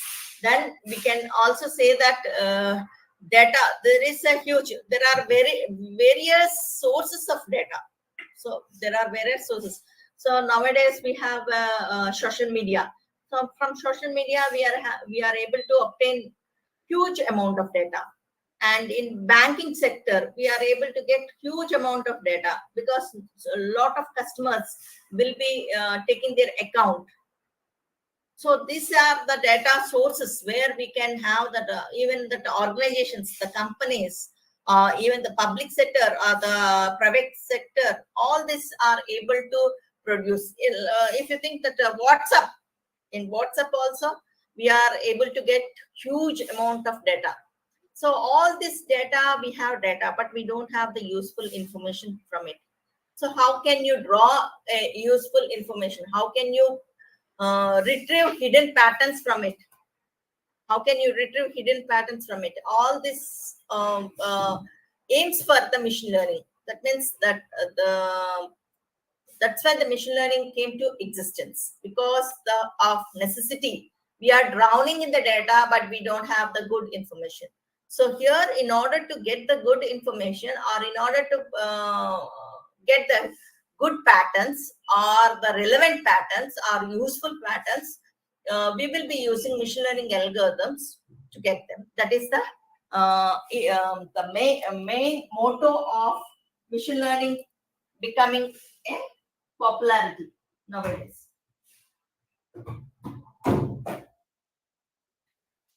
So here, machine learning allows people to get things done much quicker and efficiently.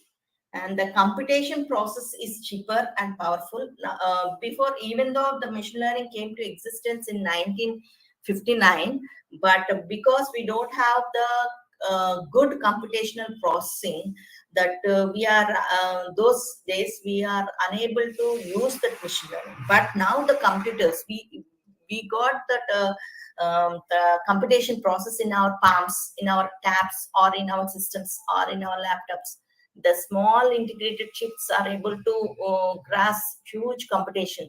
That's why they became very popular. That's why we can able to handle this type of algorithms. And it generates high level of accuracy. Understanding ultimately saves the time and money. And this is inexpensive. And there is very less intervention or presence of humans are required. And we have a lot of advanced learning algorithms and improved machine learning algorithms. And therefore, it is easy to capture the data, we have that IoT, that is Internet of Things. From if you want real-time data, so whatever the data that is there in Google, or whatever the data that is there, benchmark data that we are using, historical data. But when we want a real-time data, you can use IoT devices or IoT sensors in order to capture the data, or in order to retrieve the data. So those are the advancement in the machine learning. That's why machine learning has become very popular. Okay, when to use machine learning? So most of the people think that because we have the machine learning, we can use whenever it is we want. Whenever we want to count the pens, number of pens that are there in our pocket or in our desk. So that even though you are good at machine learning, you are good at machine learning algorithms, that task doesn't give meaningful sense. So whenever the patterns exist in our data, even though if we don't know what they are, or perhaps especially when we don't know what they are, then we can use machine learning. And we cannot pinpoint down the functional relationship mathematically. Okay, that is then when we have lot of unlabeled data. So here unlabeled data, if you have unlabeled data, if you have high dimensional features, if you have sensor data, and there is a lot of data, but you don't know what insights or patterns are there in the data. And if you want to discover low dimensional representation, like a dimensionality reduction, that means minimize the dimensions. If you want to minimize the dimension, then you can use machine learning. So these are some of the where you can use machine learning. This is the difference between traditional programming and machine learning. When it comes to the traditional programming, here you will be having data and a program. You need to write the program. For example, in C language, you need to write a program, and you have to give the inputs to the program. Then it will be generating the output. When it comes to the machine learning, the data and output. Here, the data you will be giving and the output will be giving the class level, and the machine will be producing the program. That is the difference between the traditional programming and the machine learning. The steps involved in machine learning is you need to identify the problem first.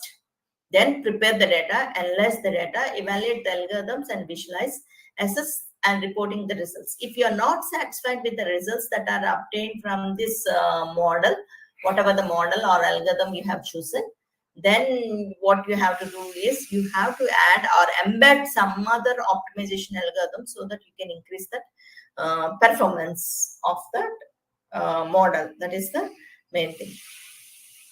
Here, data preparation, when it talks about the identification of problem, means that you need to define, understand, clearly describe the problem that needs to be solved. So you cannot say that all the problems I can use it. All the problems I can use it. Can you, a civil engineering student, he can build a flyover from one end to another end. So here, if you think that there is a lot of computation and emerging technologies are available, can you build a flyover from this place to the sky?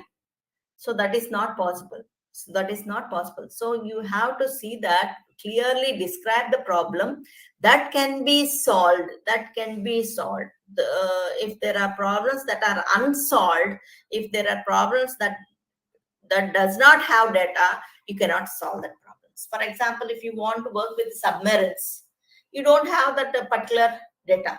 If you want to work with the missiles, you don't have the particular data. So here, if the people want to, or public want to work with that type of data, they need to take permissions from the government sector, or they need to take the permissions from the DRDOs.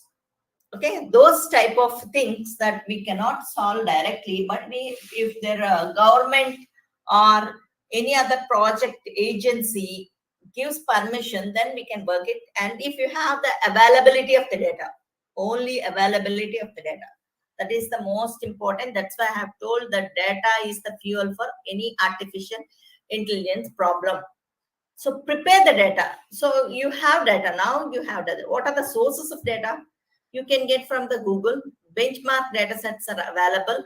Machine learning repositories, GitHub, Kaggle, all these sources of internet, you can acquire the data. You can also get the data from government sites also. NASA, if you want to work with NASA images, you can go for nasa.gov, and where there you can acquire the data. So what you are supposed to do with this data? Directly, whatever the data that is available, you do directly, you cannot compute to the algorithm, or you cannot give to the algorithm, or you cannot embed to the algorithm. So you need to understand whatever the data that is available, and you need to understand what model can fit with this data and what model can work with this problem. That is the most important thing. Choosing the model is also important. Choosing the relevant data is also important. Choosing the problem is also important. So you want to, if you are good at machine learning and you want to solve some problems, real-time problems with machine learning, then you have to choose a problem in a specific way that it can have a good data and it can have a good model also. What is model? What is model? That means any algorithm of machine learning, you can talk as model or algorithm. So here, determine the type of training samples, whether it is a time series data, or it is a categorical data, or it is integer data, it's ordinal, nominal, or continuous, or structured, unstructured data. All these things, basing on this type of data, you have to choose the algorithm. Gather the training set. So what is training set? What is test set? In any machine learning algorithm, 2/3 of data is considered for the training and 1/3 of data is considered for the test. In some cases, you can have training set. In some cases, you can have the validation set and test set. So in some type of problem, you can use only training and test set. And in some type of problems, you have to use training, validation set, and what you call test set also. So you need to determine the input variables for the learn function. What are the what variables or what attributes you need to contribute. So when you are aiming for the attributes, that means there will be a dependent attributes, there will be independent. The class label is the dependent attribute, and the attributes that are given are independent attributes. And analyze the data. You need to understand the data or the information available used to develop the model. You need to determine the structure, and learning algorithm should be there, and there should be a complete design for it. After you have developed a model that is called as training model, you have to use unseen data or forecasting data to evaluate this model. So evaluate the accuracy of the learning function. So accuracy is not only the evaluation metric. There are a lot of evaluation metrics like confusion matrix, cross validation, precision, recall.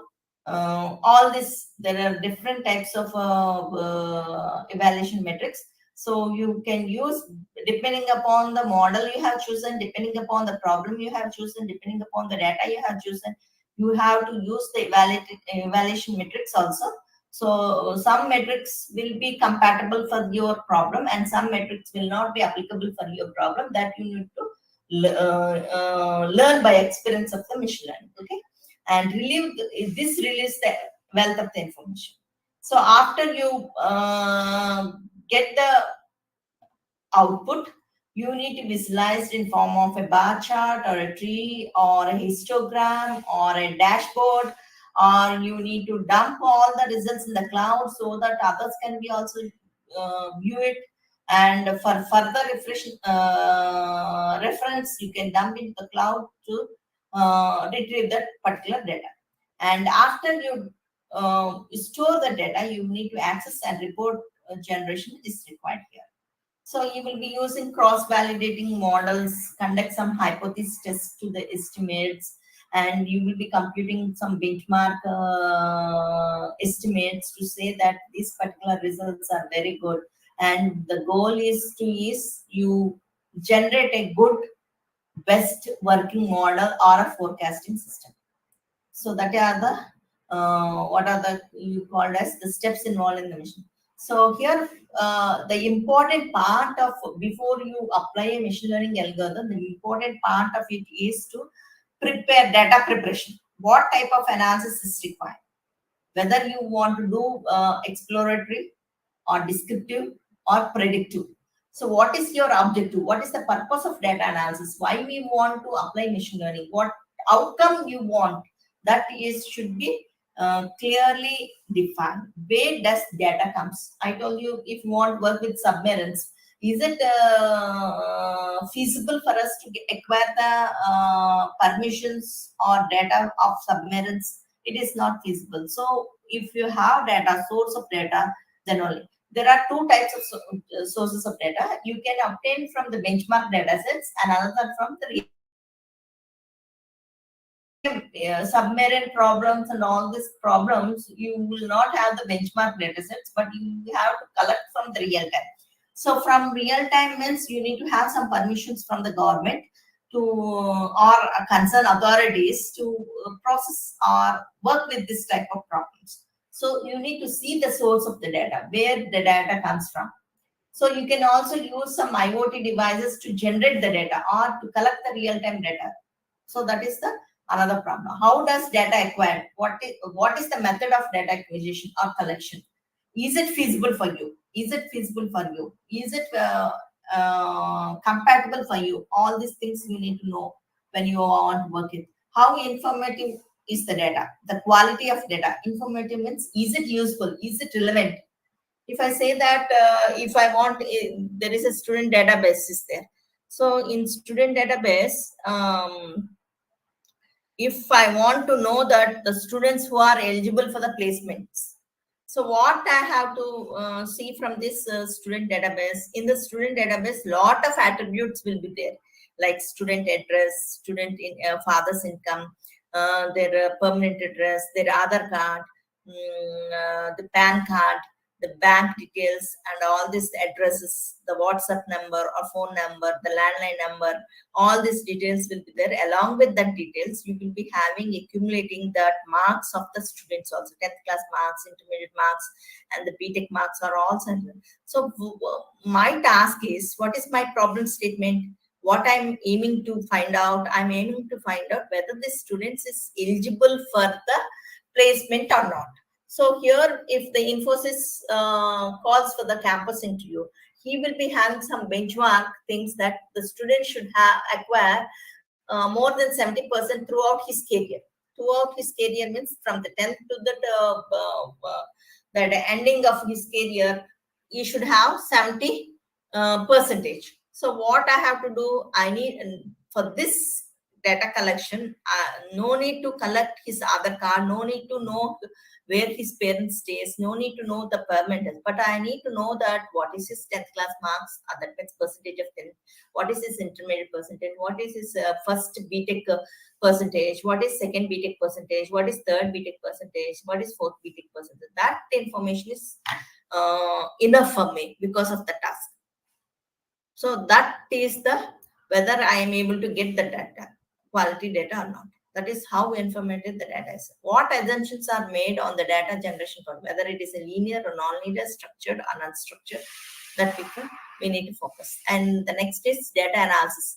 So here in the data analysis, the machine learning algorithms come to the picture to extract useful, relevant, meaningful information from the observation in a systematic manner.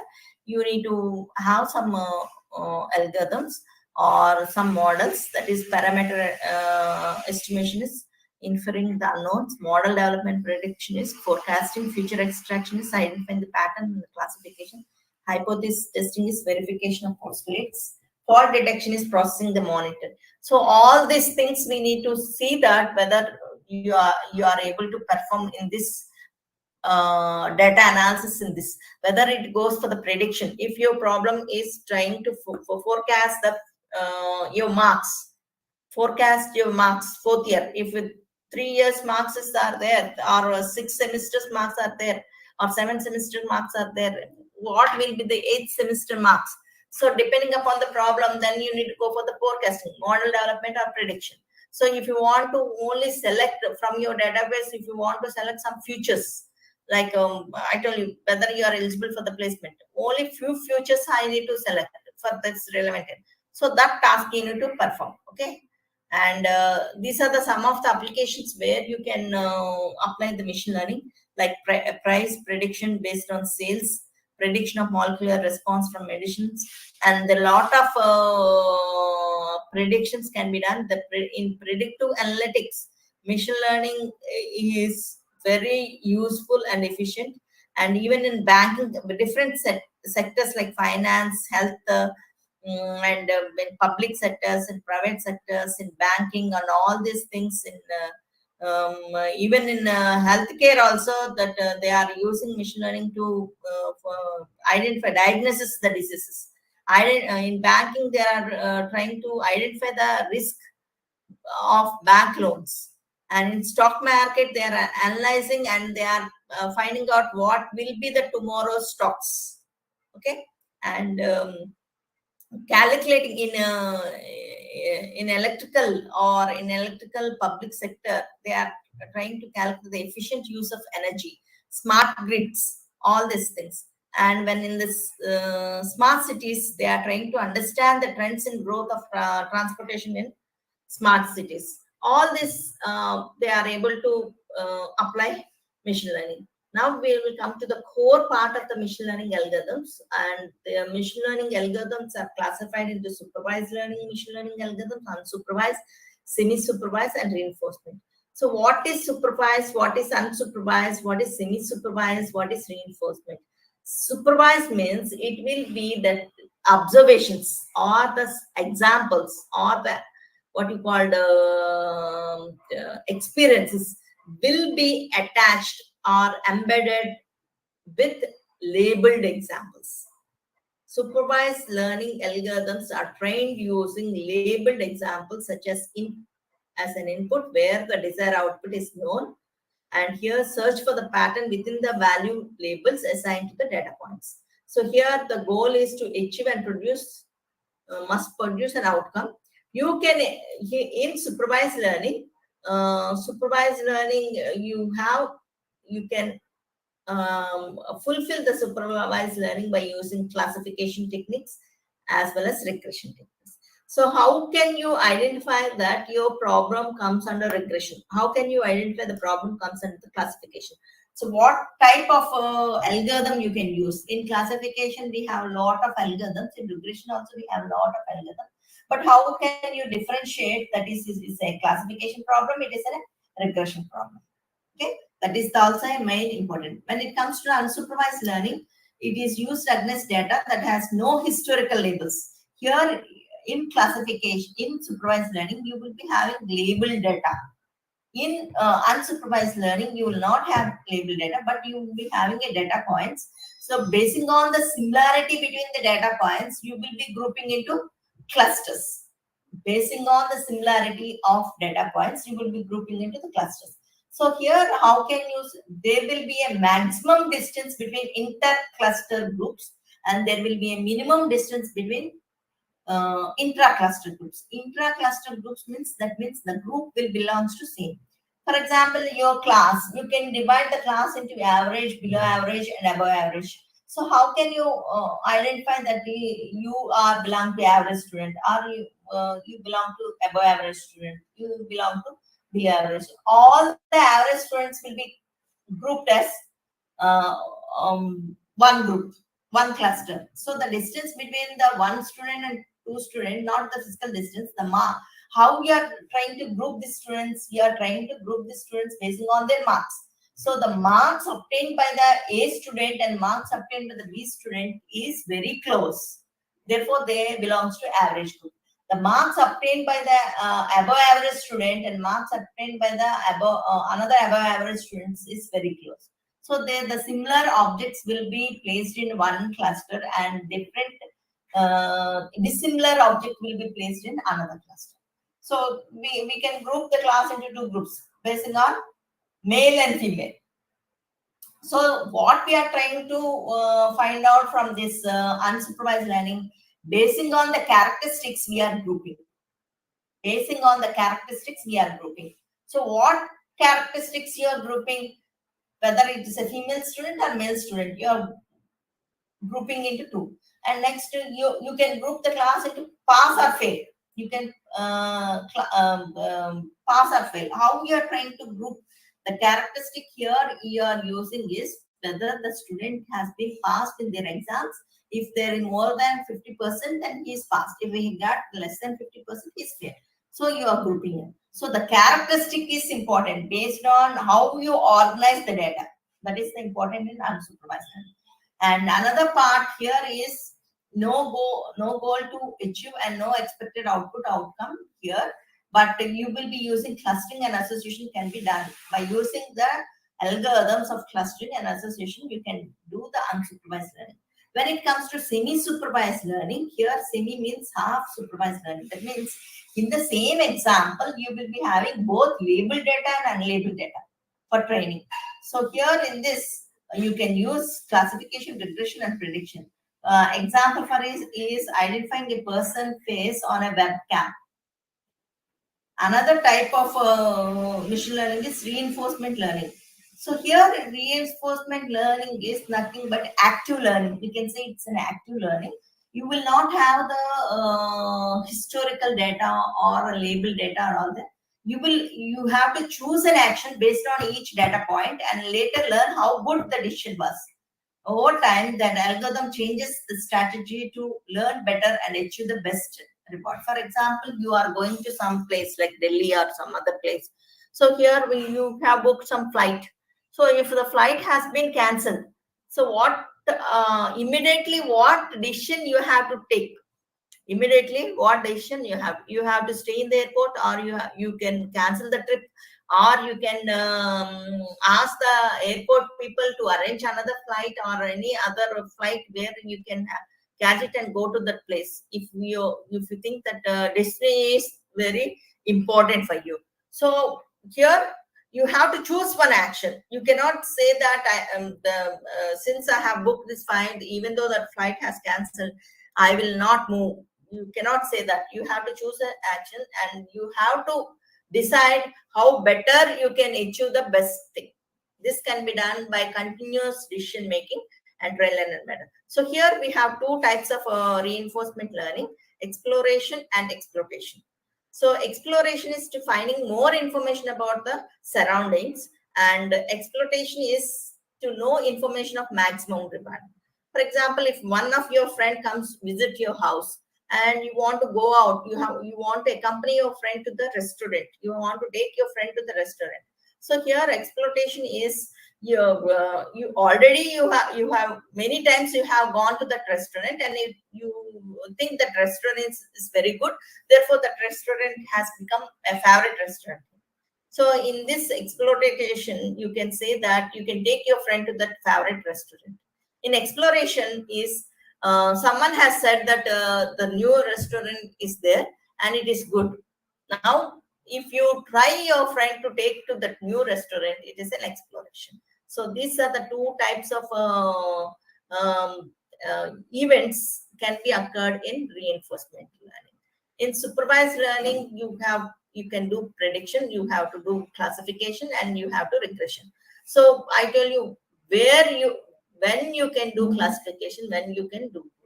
If your class labels are real values, you can go for regression. If your class labels are discrete labels, you have to go for the classification. Whether you will pass or fail is a classification. What will be your marks in the exam is regression problem. What will be the price of that house? What will be the price of the land? What will be the stock market tomorrow? What are the values? What is the gold rate tomorrow? What will be the dollar rate tomorrow is regression problem. So if you want to find out the cost of it in numerics, then you have to go for the regression. If you want to know whether it is a best or whether the weather will be good or bad, whether student will pass or fail, whether it is a true or false, whether the patient has the disease or not, those are called as classification problems. Then you have to go select the classification, what outcome, based on what outcome you need to provide, based on that you need to select the classification problem. Unsupervised learning, clustering, probability distribution, estimation, finding associates, dimensional reduction is unsupervised learning. And when it comes to the reinforcement learning, you have to make a decision making, robot, chess mission. So you have to see you have to take a best decision in moves when you are playing a chess game. It depends upon what other partner does. That means if A and B are playing, depending upon the A move, the B will be moving it, or B will be playing. So that is the important in the reinforcement learning. You cannot say that you cannot fix that I need to move like this only. Depending upon his move, you have to change the move. That is a reinforcement. Therefore, it is called as active learning. And next we will go in detail about the supervised learning. Here we have input data. So these are the apples. So here you have data and you have to choose a model. You have to choose a model, and that model, what it does is, whatever the input you have given, it has to label, predict whether it is an apple or not, basing on the characteristics of input data. When it comes to this input data, here you have oranges and apple, and the model will be classifying all the apples and all the oranges. So if you give a single apple, it has to say that whether it is apple or an orange. The classification is depending upon two things. How you are able to identify these things. How machine is able to know that these are apples, these are bananas, these are guava, or these are papaya, this is pomegranate. Here, these are the characteristics, that is size of it, color of it, shape of it. And basing on the size, color, shape, these are called attributes. Size is an attribute, color is an attribute, and shape is the label that we are assigning to this characteristics is called as class label. And if the size is small and the color is red in brown shape, we call it an apple. If the size is big and it is yellow, oval shape, spherical to the cylindrical or spherical to cylinder, then we can call it as a papaya. And if the size is small and green, then we can say it's a guava. So here, even though the size big or small, even the color is different and the shape is also important. Based on this, we are able to classify. That's why, because here we are assigned with the labels, it is called as supervised learning. It is called as supervised learning. So here in supervised learning, we have three different types of problems can be done, or types of problems can be done. You can have to do regression, classification, probability estimation. Regression is when function can be learned is continuous, or the class label is continuous or numeric. Then you can apply the regression problem. If the class label is discrete, you can apply the classification. When the output function is probability, what chances of what, then we can apply that. So in regression, we have two important regression techniques, that is linear regression and multiple regression. Linear regression is able to find out only one variable, and in multiple regression, you will be using two variables in order to find out another variable. That is the difference between. And in classification, you can use logistic regression, decision trees, SEM, Bayesian classification, or naive-based classification. So these are the popular algorithms that are used in the classification. So how a problem is solved? Here we can say how you are able to know that it is a supervised learning problem, or it is an unsupervised learning problem, or it is a semi-supervised learning problem, or active learning. So if you have a question, that is your problem statement is having how much and how many, then you can say regression problem. Then you can say it's a regression problem. How much and how many? Is this true or false? Is this A or B? Is this student pass or fail?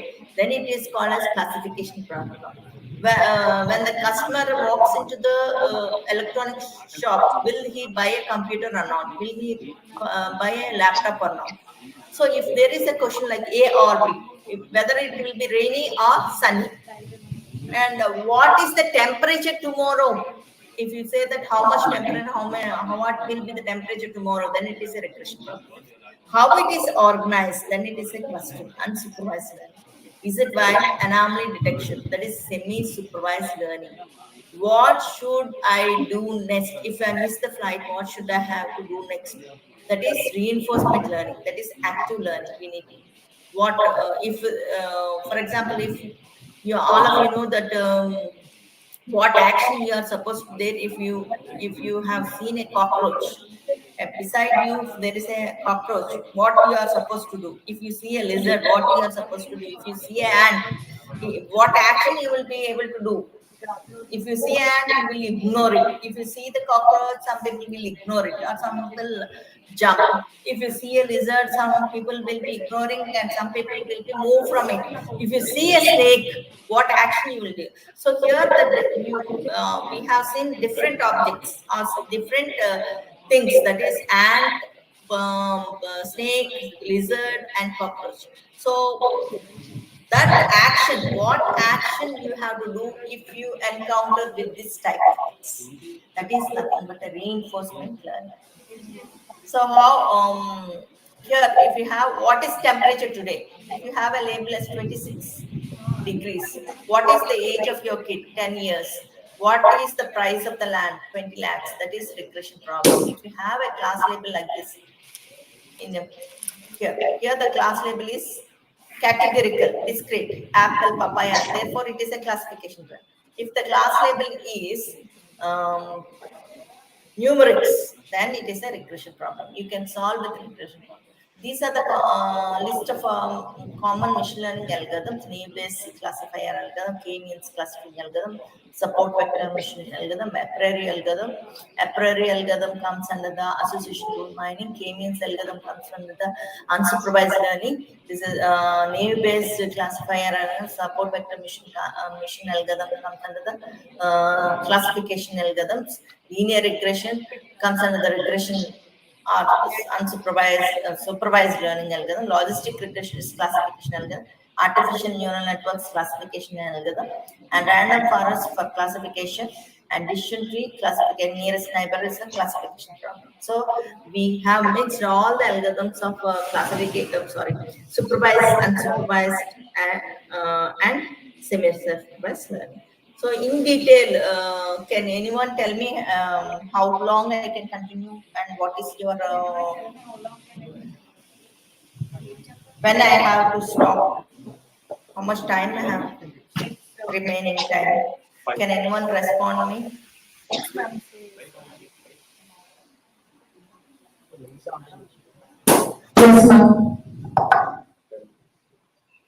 Hello? You can take 10 to 15 minutes, ma'am. 10 to 15. Okay, thank you. Okay. So we'll go in detail about the supervised and supervised learning. Supervised learning here, as I have said, that it can do classification and regression models. Here, supervised learning, if the class label is having the numerical data or the training data has some observations and measurements are accompanied with labels, indicates the class of observation, then it comes under the supervision. So the name itself says that it is under the supervision. It is under supervision. New data is classified based on the training set. So if the labels are numeric, then you will go for the regression. If the labels are categorical, you go for the classification. When it comes to unsupervised learning, the class label of training data is unknown, and given measurements or observation with the aim of establishing existence in the class or clusters the data. So here the class labels of training data is unknown. We don't know what are the class labels. We don't know whether the students will be in the group of average, below average, or above average. But what we can do is whatever the marks that students obtained in that class, basing on that, we can divide it. In unsupervised learning, we have a lot of algorithm like partitioning, hierarchy algorithm, DB scan algorithm, density-based, grid-based clustering, all these things. It depends upon the type of data you have, what you want to do. So in partitioning clustering algorithms, you have k-means. So in k-means, if you here the k, we need to what is the disadvantage of k-means? Even though k-means clustering algorithm is very simple, but the number of clusters you have to decide before you program it. That is the drawback in k-means.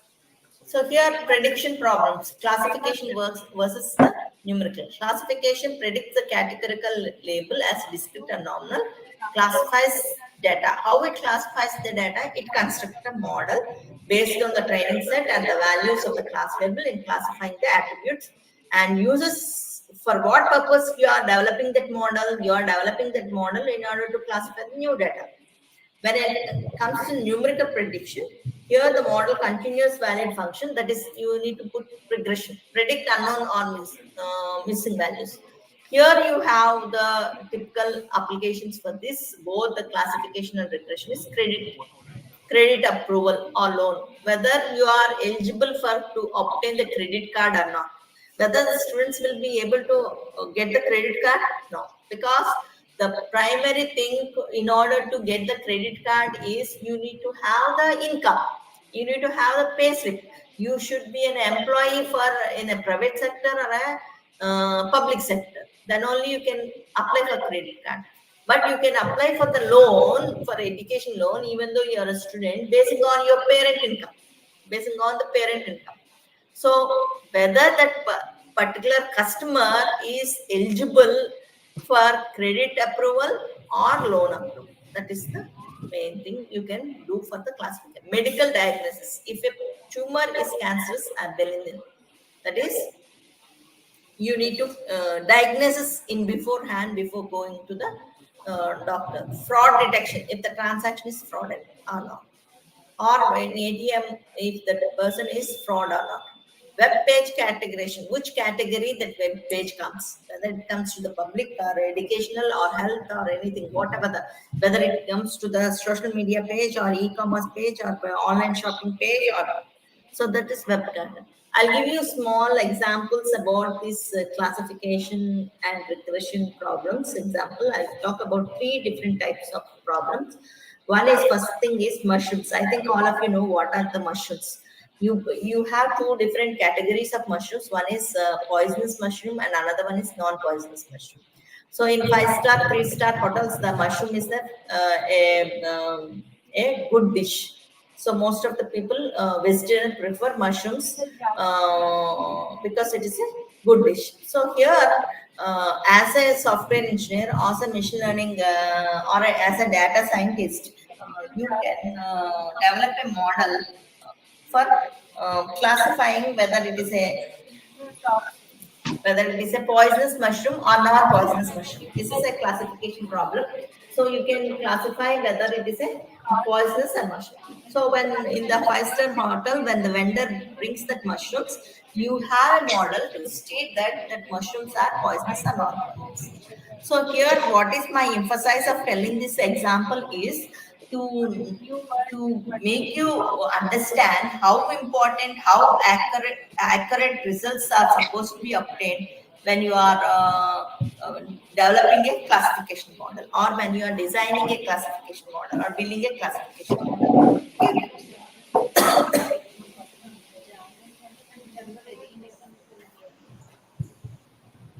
You have developed a model, and your model, there are 2 types, that is poisonous mushroom and non-poisonous mushroom. Your model, here there are 2 different.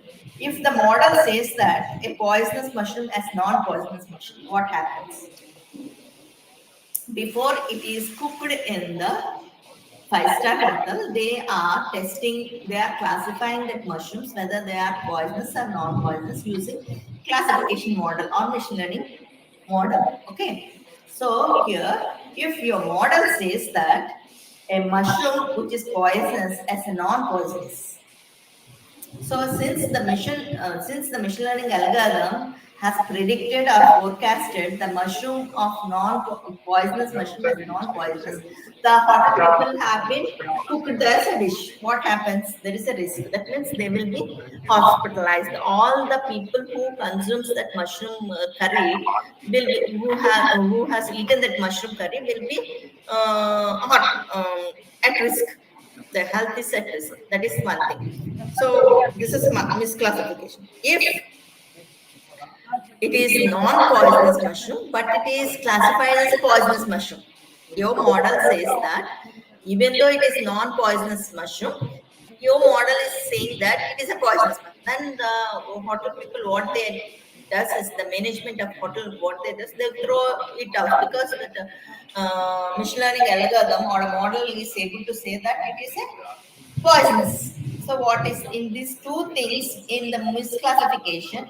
In the first case, if there is a misclassification, even though it is non-poisonous, even though it is poisonous, it is classified as non-poisonous. If the people consume it, the public consume it, the customers consume it, there will be a health issue, or they will be hospitalized. Risk is there. But when it is a non-poisonous, and they have classified as a poisonous, then they will throw it off. And here is 50% of risk is there. If there is only budget is wasted, but here another case, the life is wasted. If they consume that poisonous mushroom, the life is wasted. That is the one example. I'll tell you another example. That is, if there is a machine learning algorithm which classifies that a person who is suffering with cancerous or not, or a person is having tumor or not. If your model, whatever the model you have built, if it is classifies as a person, he is not suffering with cancer, but the model says that he is having cancer. Even though he is not having cancer, the model says that he got some doubt, he has got some sickness. Therefore, the doctor has prescribed him to go to this, and the model says that he has cancer. So here, even though he's not having cancer, the model says he's cancer. Then the doctor will be prescribing him the cancerous, in order to cure the cancers, he will be giving the medication. He will be giving the medication. There also that problem is there. There also problem because he's not having cancer, but the machine learning algorithm says that he's having cancer and he's put under medication. That is one thing. And in the reverse thing, that the patient is suffering with cancer and the machine learning algorithm says that he is not having cancer. Here also, since he is having cancer, the machine learning algorithm says that he is not having cancer and he is not under medication. Since he is having disease, then there is a risk. In both the cases, both the cases, there is a risk. Both the cases, there is a risk. In case of mushrooms, in only in one type of misclassification, there is risk. But here, in both the cases, the risk is there. Another example I want to quote it here is, error. You will be having a machine learning algorithm to say that immediately whenever the pilot reaches that error drum, we should get the signal that it is that the surroundings is the atmosphere is suitable for landing or not. If that mission says that even though that situation or the circumstances are favorable for landing, and if there is a misclassification in the model and says that it is not favorable for landing, then the pilot, what he does, because he didn't get the signal for landing, he will roam in the air until he get the signal. There also risk is there. That means he should have enough fuel to roam in the air until he get the signal. And in another case is in the misclassification, even though that landing is not suitable, but due to the model, if the model says that it is favorable for landing, there is also risk. In both the cases, there is risk. So here, why I have quoted these examples is, whenever you develop a machine learning algorithm, you have to see that what type of problem you are working, and you have to see that if there is a misclassification, what type of consequences that can be faced. What type of consequences is supposed to face. So when you develop a algorithm, or when you develop a machine learning algorithm, you have to see that there should be a minimum number of misclassification. So some cases in types of, so if I want to predict tomorrow's temperature, if there is a misclassification, it doesn't damage a lot. If there is a, if I want to predict that your marks, the damage is not, the risk is not very high. If you want to predict that disease, the risk is very high. So it depends upon the what type of applications you are choosing for the machine learning, and how effectively you are designing that machine learning algorithm or a machine learning model impacts the consequences of the outcome. That should remember. So we should not develop a model in such a way that what we do in our laboratory, what we do when we are trying to solve a problem in a laboratory, you will, even though you get warnings or even though you get false outcome, you are satisfied because of our marks or others. But when it comes to the real-time problems, you have to see that how effectively, efficiently you design a model or generate a model, build a model, and work on it. That is the main emphasis of quoting these three examples. So in classification, you have two steps. That is model construction. That is, you need to spend a lot of time in the model construction, so that there should not be any misclassifications. So model construction here is describe the set of predetermined classes, whether the mushrooms are poisonous or not poisonous, whether the flight is suitable for landing or not landing, whether the patient is cancerous or not cancerous. These are the predetermined class labels. Each tuple sample assumed to belong to predefined class and determine the class label attribute. So set of tuples used for the model construction is a training set. So when you are using a training set, you should have a sufficient data of all categories in such a way that it gives the correct classification. Here, the model represented as a classification tool, decision tree, or mathematical formula. Anything can be used. So, model usage, it can be used for classifying the future or unknowns. When you are constructing a model, it takes a lot of time. It uses a lot of data. But when you are using that model, it takes some few seconds to classify the future or unknown objects. So here there is a chance if the data that is present here in the model, if we are not using quality data or sufficient data or relevant data in model construction, when you are using the model usage, it may misclassify. It may misclassify. That's why whatever the examples I have quoted now, the 3 examples, emphasize that there should not be any misclassification to have the risk. Here, after model usage, when you are using, you have to estimate the accuracy of the model. If the accuracy is acceptable, then only you have to use that model for usage. You have to use that model for the real time. Otherwise, if the accuracy is not proper, is not acceptable, you cannot use that accuracy. You cannot use that accuracy here in this model. Okay. The known labels of test samples is compared with the classified results of the model. Accuracy rate is the percentage of test samples that are collected and classified by them. And here the test set is independent of the training set. Otherwise, you will get the overfitting. Whatever the samples that are there in the training set, if you use them as a test set, then you will be having overfitting. So there are 2 problems in classification: overfitting and underfitting also. Okay. If the accuracy is acceptable, use the model for classifying the new data. If the accuracy is not acceptable, you cannot use to classify the new data. So, if therefore, that's why I'm saying that if the flight is have to land there, if that the model is saying that it is not suitable for landing, that means misclassification is there. That means accuracy is not acceptable. So you cannot use in the real time. If you are using in the real time, there will be a lot of risk occurrence in the problem. If the test set is used to select the model, it is called as validation set. In machine learning, you can have training set, test set, and validation set. So this is the 2-step process of classification. 2-step process. So here, this is the data, training data. This is the training data that is there. You will be using some classification algorithm. The classification algorithm can be a support vector mission, decision tree, name-based classifier, or a neural networks, artificial neural networks, or any other algorithm which can logistic regression, which can be a classification algorithm. And the classifier is nothing but is a model, and it can be used for predicting the unknown data.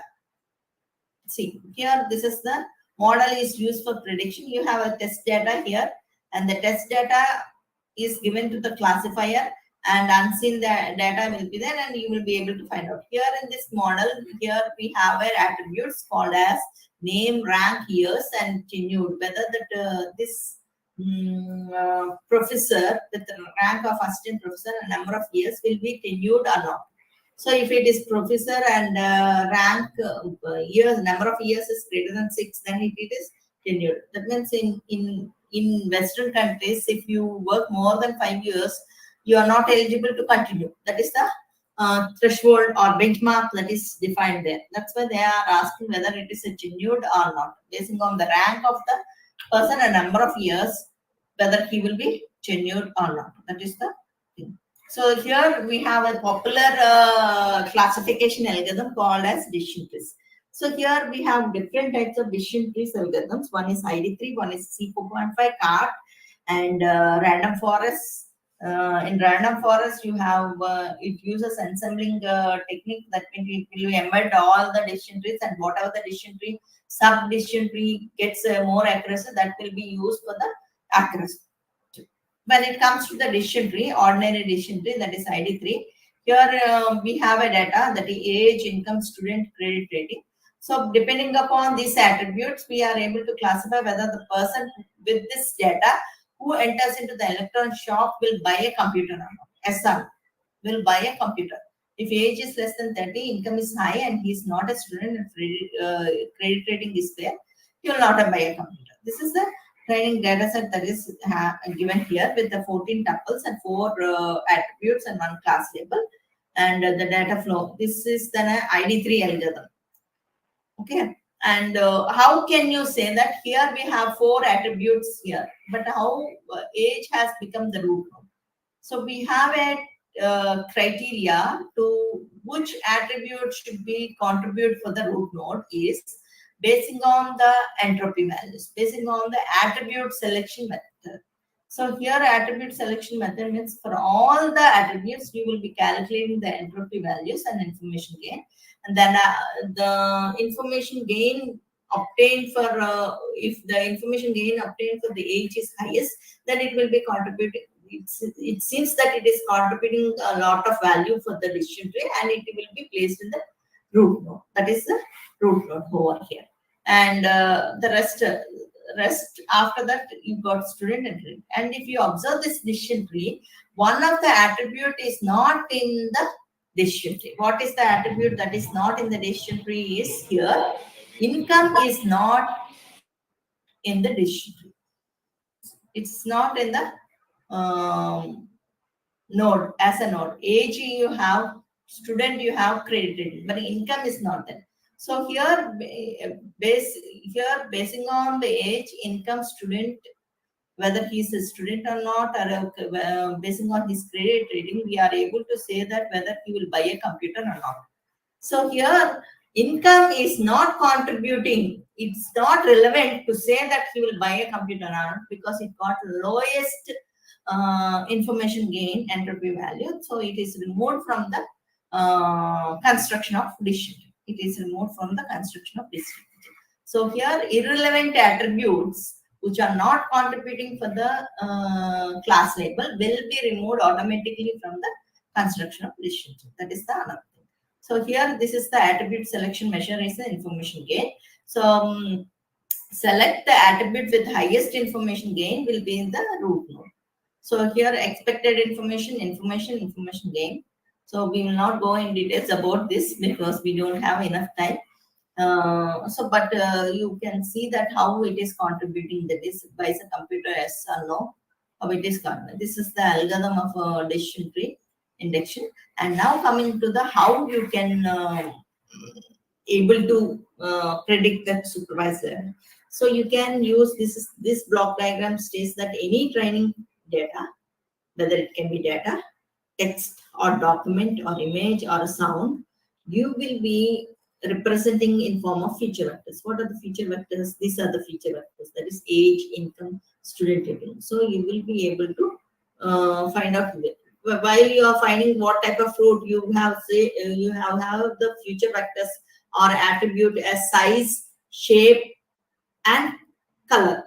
So those are the feature vectors. These will be given as input to the machine learning algorithm. Machine learning algorithm can be a decision tree or a support vector machine, artificial neural networks, or a logistic regression. Anything can be, and these labels also will be given because it is a supervised learning. You will be having labels, and this machine learning will be developing a predictive model. This model will be used for in order to find out the unknown values. So when you have given a new data or a new text, new document, new image or sound, whatever the feature vector you have, you can present it, or you can find out by using this predictive model the expected label. This is the supervised learning. When it comes to unsupervised learning, here you will not have any labels, but you will be having the data. Feature vectors, machine learning algorithm. But what outcome can be generated from the unsupervised learning is likelihood or cluster ID, or a better representation of the data, or clusters. Better represent, that is the difference between the supervised and unsupervised learning. So these are some of the techniques that are used for the supervised learning: linear classifier, parametric, non-parametric, and non-metric aggregation. All this supervised learning algorithms will be like the unsupervised learning, and semi-supervised learning algorithms will be there. And these are the ML methods, numerical prediction. You can use these algorithms, and related data sets you can use.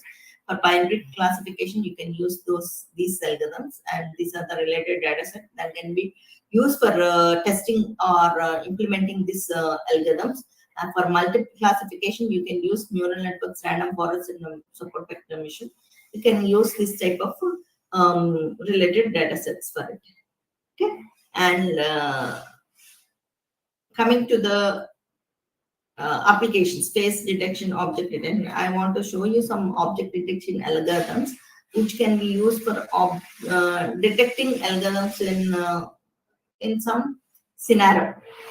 Okay, you have computer vision tasks, the semantic segmentation, classification, localization, object detection, instance segmentation. So here in this, here we have a cat here.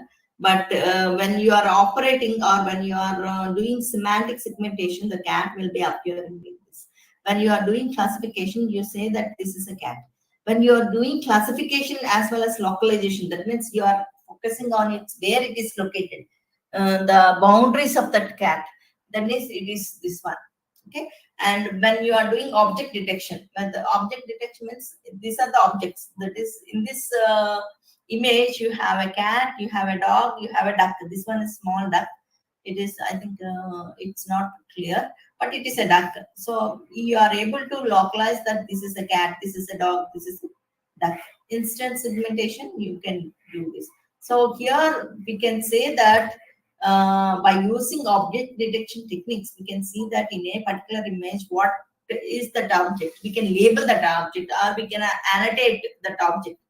And how we can do this one is, if you are having a numerical data, if you have a text data, if you are a continuous data, you can use machine learning algorithms. But when you come to the images, like this images, you have to go for the deep learning.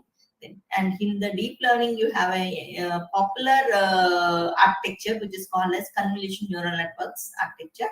This is the input image. You have the convolution layer.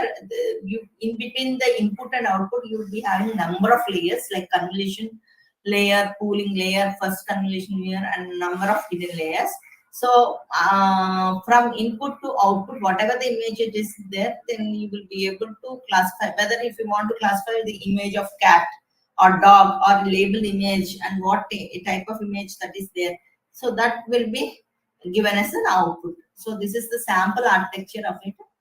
And we have a lot of algorithms to find out the object in the image, like RCN, that is regional convolution neural network. Like this, they will be able to say whether it is an airplane or an app, person or a TV monitor or these things, whatever the image that is there. Here, input image, you will extract that by using localization, and you will extract the CNN feature, convolution neural compute, and you classify the region whether it is present or not. Okay, that is the RCN. And you like RCN, you have another CN called as fast RCN. That means it is if you have more number of regions or more number of images, more number of objects in an image, you can use fast RCN to compute and to find out the what type of image that can be given. So these are the some of how it will be working. It is shown in this figure. And apart from RCN and the fast RCN, you have masked RCN also. So mask RCN, what it does is, it will be able, whatever the object that is present in that image, it will be masking it. It will be masking it so that you will be able to generate that. And another popular real-time object detector or object detection method is OLO. Another popular object detection method is OLO. You can use OLO to find out the final detection, and it is a very fastest tool to found basing on the bouncing boxes and the confidence level. You will be able to finally detect the objects. And even underwater also you can detect the objects, and you can label them whether it is in a living object or a non-living object like a ship it is, or a person, or any non-living thing that is there, car or something else which is drowning. Those type of also we can able to. Olo is nothing but you only look once. Once you look, it is able to identify it. You only look once is the Olo tool that is used for the object detection.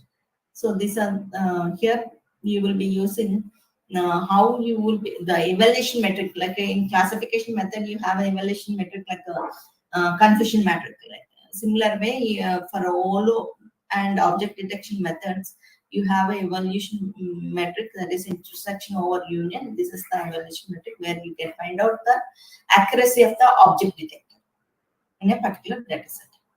Okay. Now, I think I'm done. Shall I stop? Anyone can respond. It's already 12:30. Okay.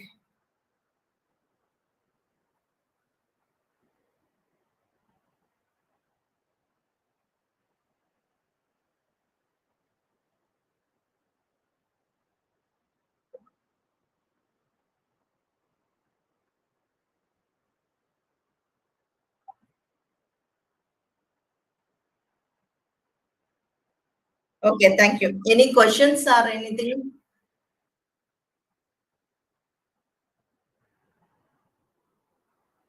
Okay, thank you all. Thank you, the audience, and then thank you for the organizers for giving this opportunity. Thank you, one and all.